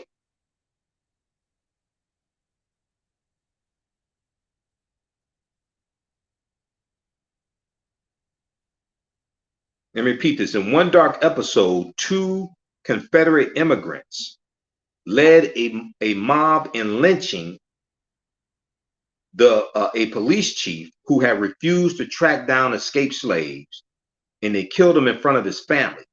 The Confederados were also suspected of assassinating a Brazilian senator who supported emancipation of African slaves. Now, in 1888, Brazil became the last country in the Americas to abolish slavery, nearly a quarter century after the United States did, 23 years after the United States did. But interracial relations in the two countries, the United States and Brazil, were different. There were neither draconian racial distinctions in Brazil nor government prohibitions on intermarrying between the races.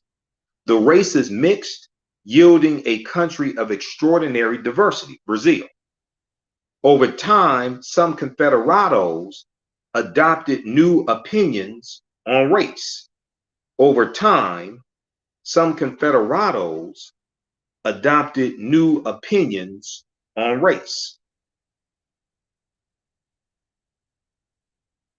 Now, Eugene C. Harter, Harter, who was raised among the Confederados, wrote in a book about the community.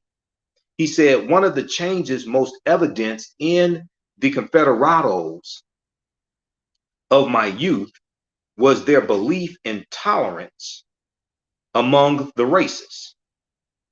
He said this they had acquired from the Brazilians.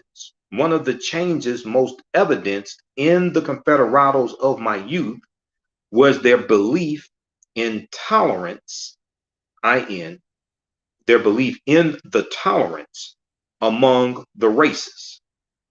This they had acquired from the Brazilians. So for some of these Confederados, their ideas about race are going to evolve. The Confederados and their descendants assimilated and intermarried. English was largely forgotten. The towns become indistinguishable from their neighbors. Now, one of the few elements to remain was the yearly Confederate Party with its pageantry, its music, and its flag, the Confederate battle flag. Now, they go on to talk about the organization Black Union for Equality. Claudia Monteiro, Monteiro, Claudia Monteiro,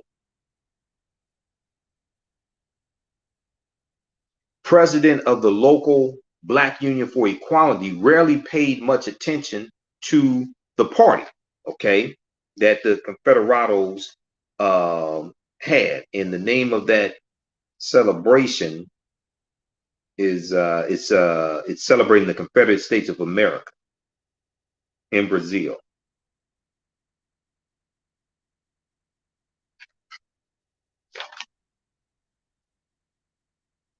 Claudia Monteiro, president of the local Black Union for Equality, says she spent 40 of her 48 years in Santa Barbara de Oeste, which is one of the towns founded by the Confederados, the former Confederates from the South here in the U.S. And to her, it was nothing more than a town quirk.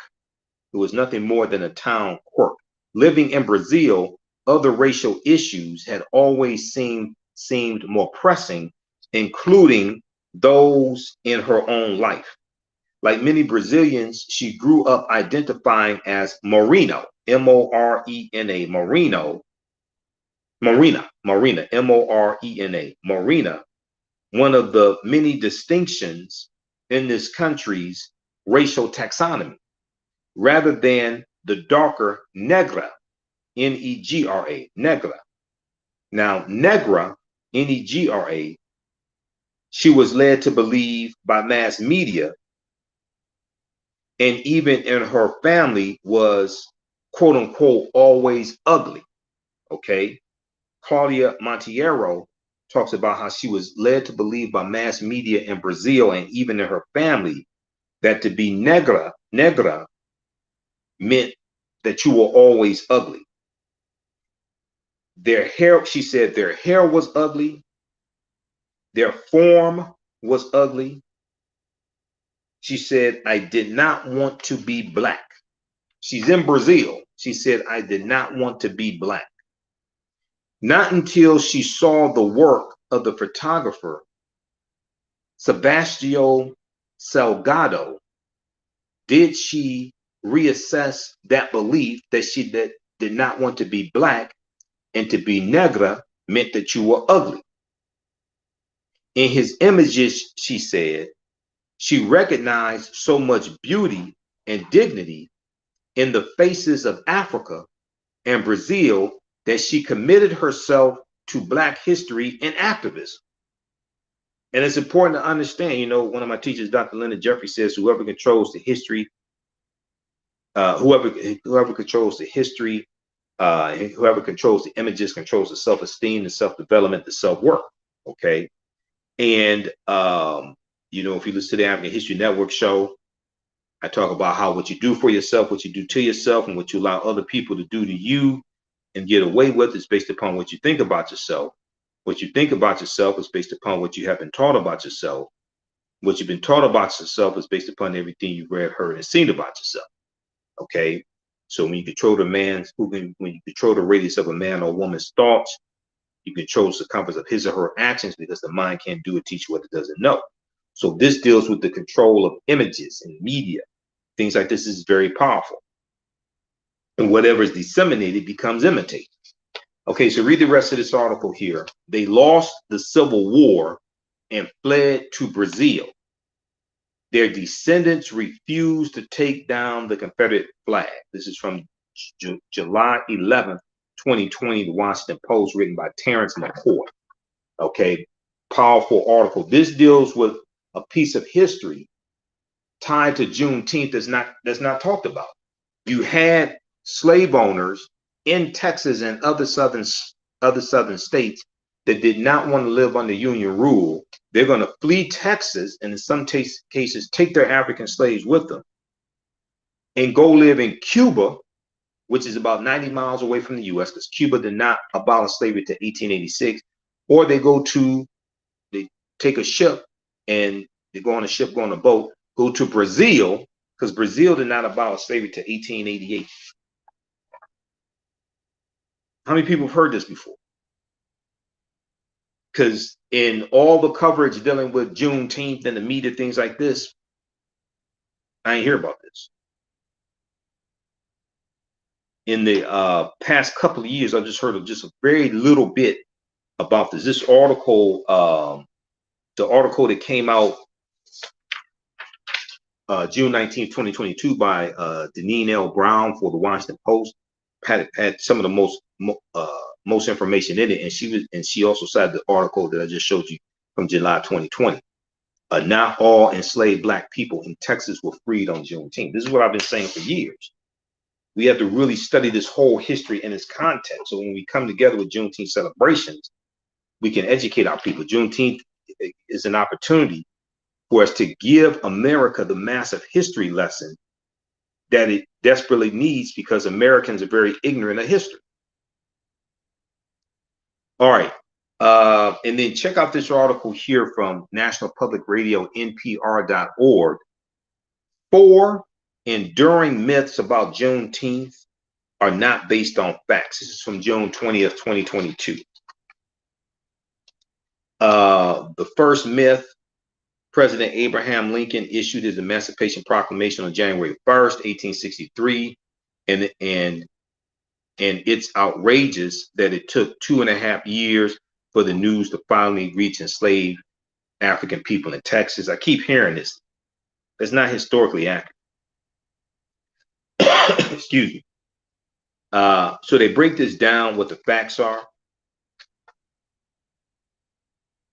Many African slaves knew about Lincoln's executive order emancipating them. The news was widely covered in Texas newspapers with an anti-abolitionist spin, and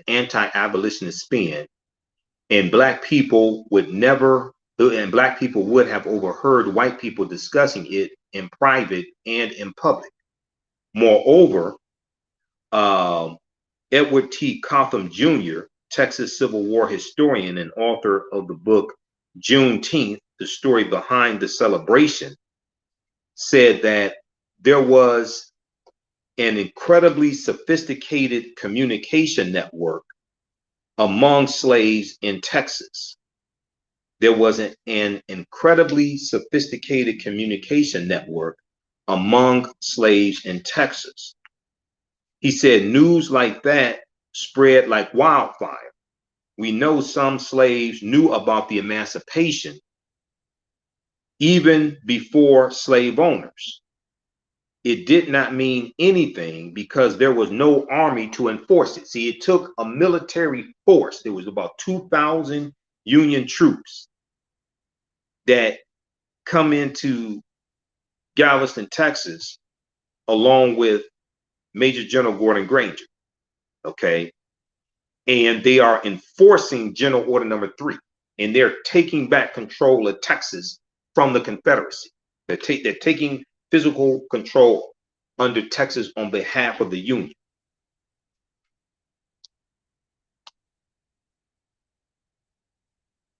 All right, now,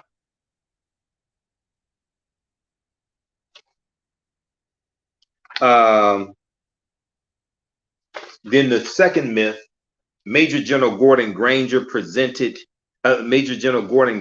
penned General Order Number 3, the Juneteenth Order, and is credited with freeing Texas slaves. The fact is, the order, which includes the powerful language, all slaves are free, and, quote, absolute equality between slaves and former slaves and former slave owners. That language was actually written by Major General Gordon Granger's staff officer, Major Frederick Emory, who hailed from an abolitionist family in free Kansas. Quote, as a crusader against slavery in Kansas, Major Frederick Emory was well versed on the subject of emancipation, writes Cotham in his Juneteenth book. Okay. Edward T. Cotham Jr. Sam Collins III, the unofficial ambassador of Juneteenth tourism in Galveston, Texas, says Major General Gordon Granger is just one of the characters in the story.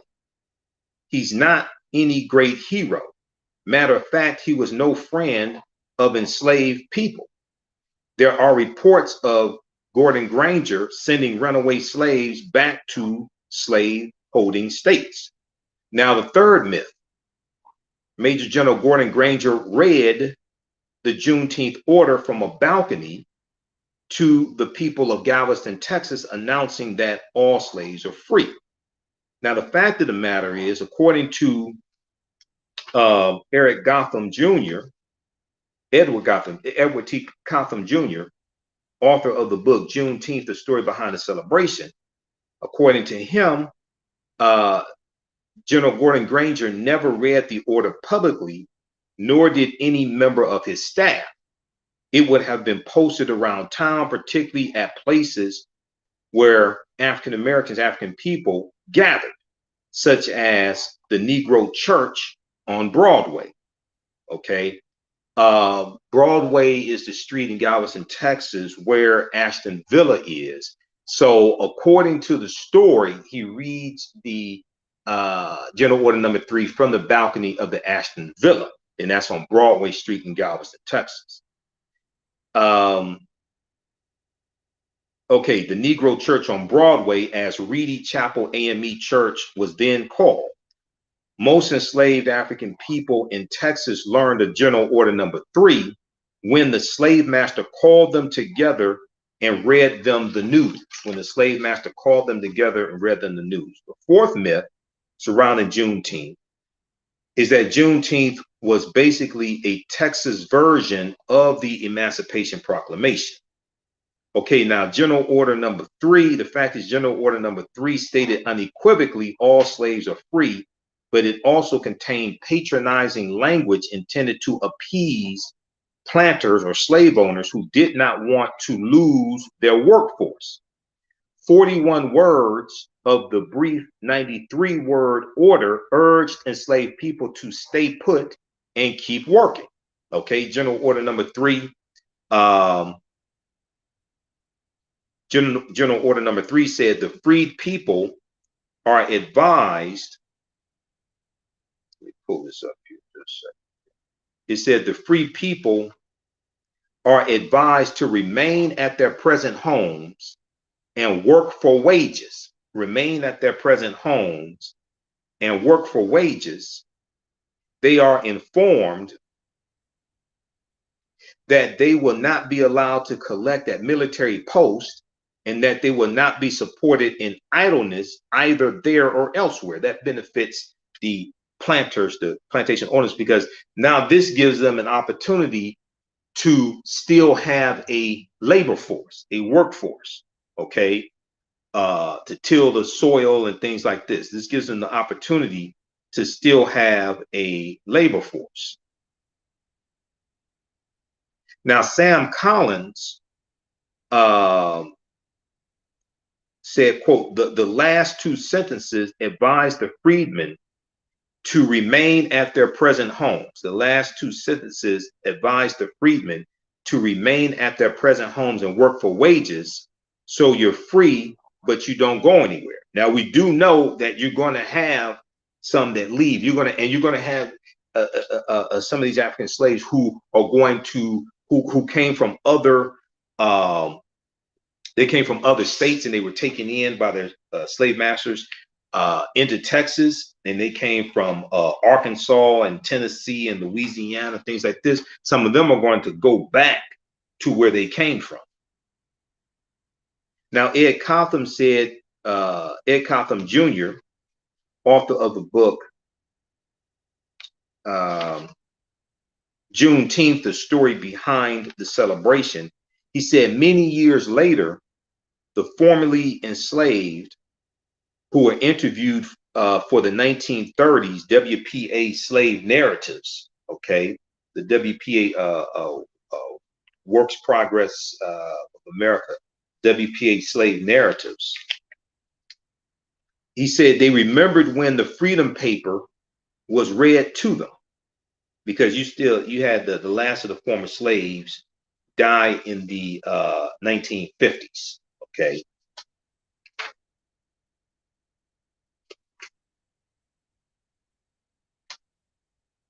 So he said that they were in the 1930s, federal government interviewed some of these former slaves who were still alive. And they said that they remembered when the Freedom Paper was read to them. The slaveholder wanted to keep them working, but they did it, but they didn't hear it that way. the slaveholder wanted to keep them working, but they did not hear it that way.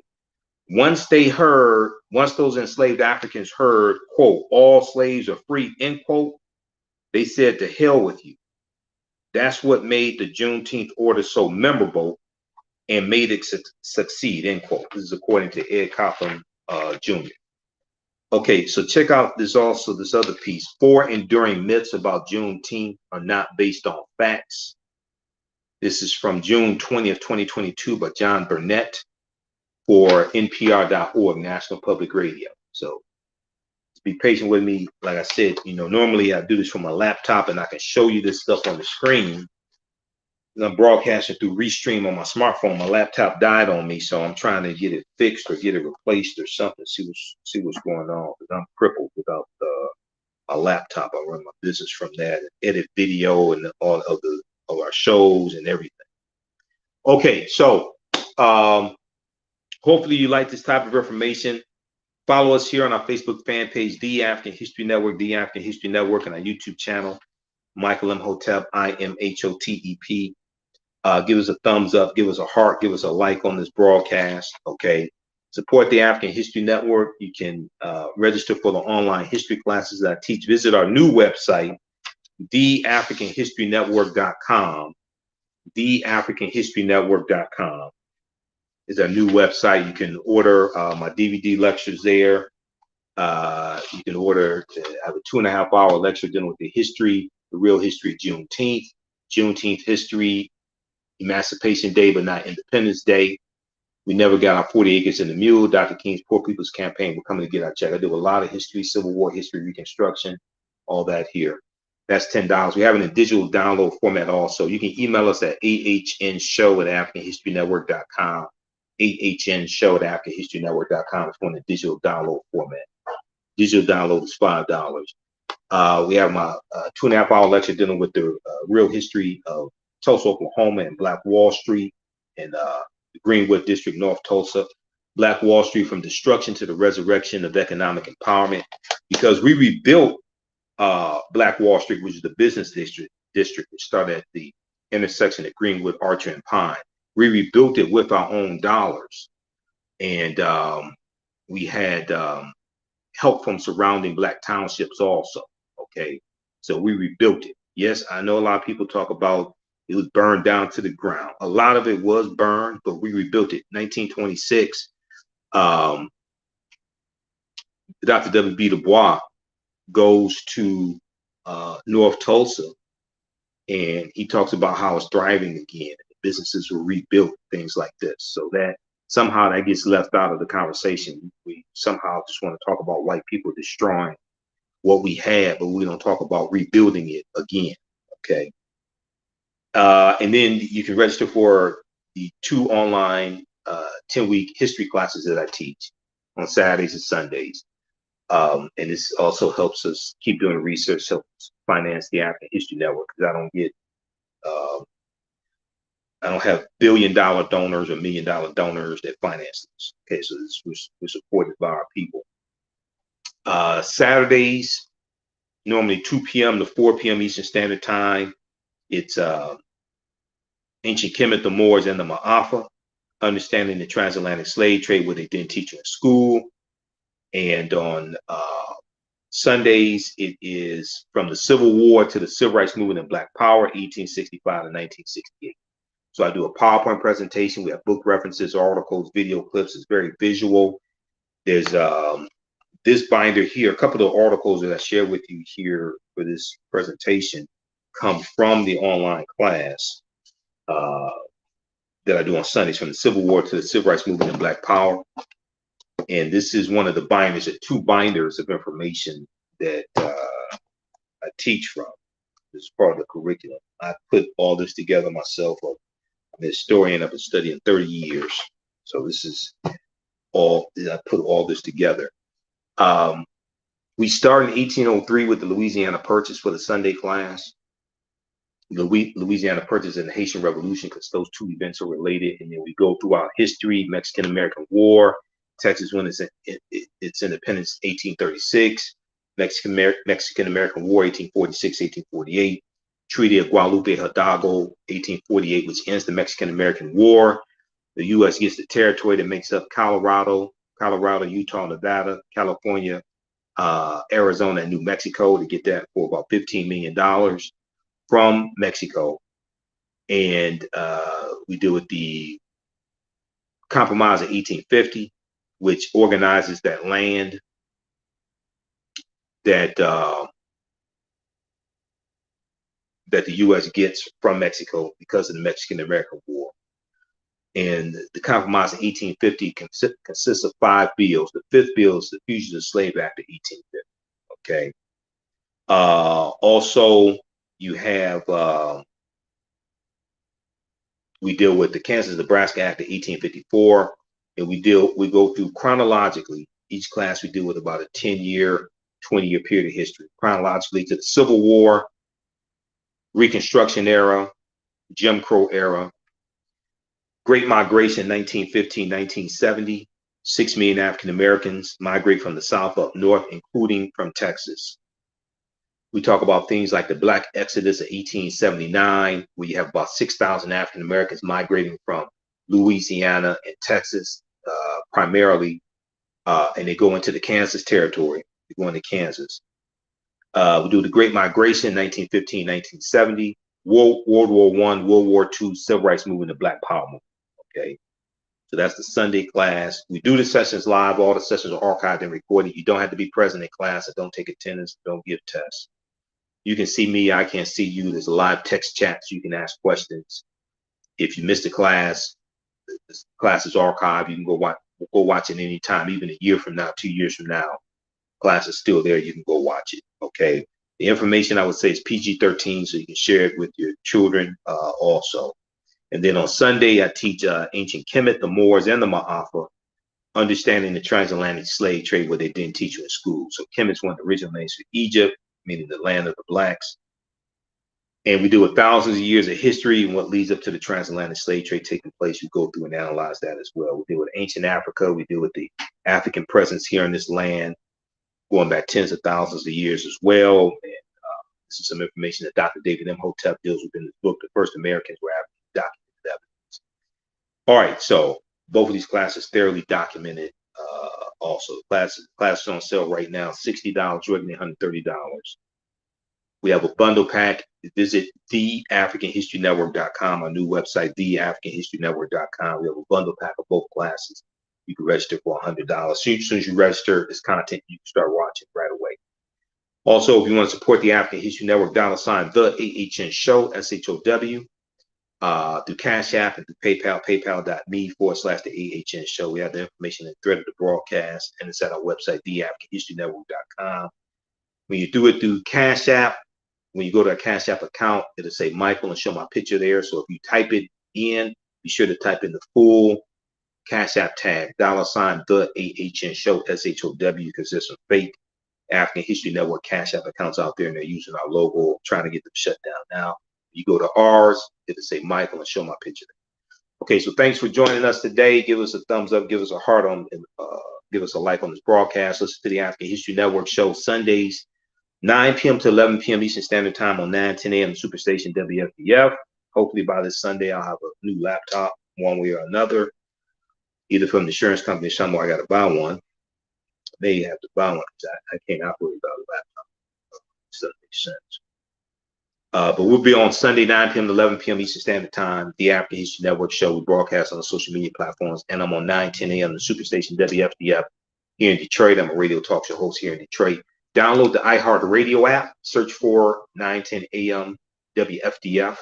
You can listen to all those shows live, and also search for the African History Network on iHeartRadio, because we have our own channel, so they have about 300 of my podcasts archived. Wherever you get your audio podcast from, search for the African History Network show, because we're on 10 different audio podcast platforms: iHeartRadio, iTunes, Stitcher, Castbox, FM Player, Blog Talk Radio, etc., Google Podcasts, Facebook Podcasts. Search for the African History Network show. All right, look, we have to get out of here. Remember, thanks for joining us today. Happy Juneteenth. We have to correct the history and protect the history of Juneteenth. This is one of my Juneteenth shirts that I got from the 3-day Juneteenth parade and music festival in Atlanta, Georgia. I've spoken there a few times, and I'm a vendor there and one of the presenters. This year, I stayed here in Detroit because people contacted me in advance. They wanted me to speak here in Detroit, so I said, okay, I'll stay here. Remember, right now, it's correct wrong behavior. It's not over till we win Wakanda forever. When we come together and celebrate Juneteenth, we can have fun, but we have to have the historical component, political education component. We have to deal with the legal component and deal with law, and then have the economic empowerment component as well. And part of economic empowerment is supporting African American owned business. That's part of it. The other part of economic empowerment is these corporations like Walmart that want to capitalize on Juneteenth and sell Juneteenth products, which they should not. We should shut that down. What we have to do is flip that and say, wait a second, you want to capitalize on Juneteenth? How many African Americans do you have on your executive board? Where do you deposit your money? How many Black-owned banks do you deposit money in? What percentage of your profit do you deposit in Black-owned banks? How many contracts do you give to African American-owned businesses? Who handles your advertising? How many African American-owned advertising agencies do you do business with? Or are you contracted with? Where do you spend your advertising dollars? What African American-owned media? Not African American targeted media, African American owned media specifically. What percentage of your advertising budget is spent with African American owned media? See, that's an investment. There's a difference between you selling products targeting the African American community and us renegotiating our relationship with corporate America, which is what we should do with all these corporations that we spend dollars with. This is something one of my teachers, Dr. Claude Anderson, has been talking about for years. But especially with Juneteenth, and to a larger extent, African American History Month, February, all these corporations that want to capitalize on Juneteenth, all this stuff, this is what we should be pushing to them. This deals with renegotiating our relationship with corporate America. This deals with leveraging our economics to enforce our political agenda as well. Economic empowerment, okay? Because we're not just talking about jobs, even though we need to talk to them about what percentage of your employees are African American. Then we go to upper management, middle management, upper management, executive board, things like this. So we have to renegotiate our relationship with corporate America from one of just being consumers to having more of a partnership, okay, and getting these contracts, getting a greater percentage of their advertising dollars for our advertising agencies and African American owned media and radio stations, TV stations, on the digital platform, okay, the digital media as well. All right, we have to get out of here right now. It's correct wrong behavior is not over till we win Wakanda forever. And we'll talk to you next time. Peace. Happy Juneteenth.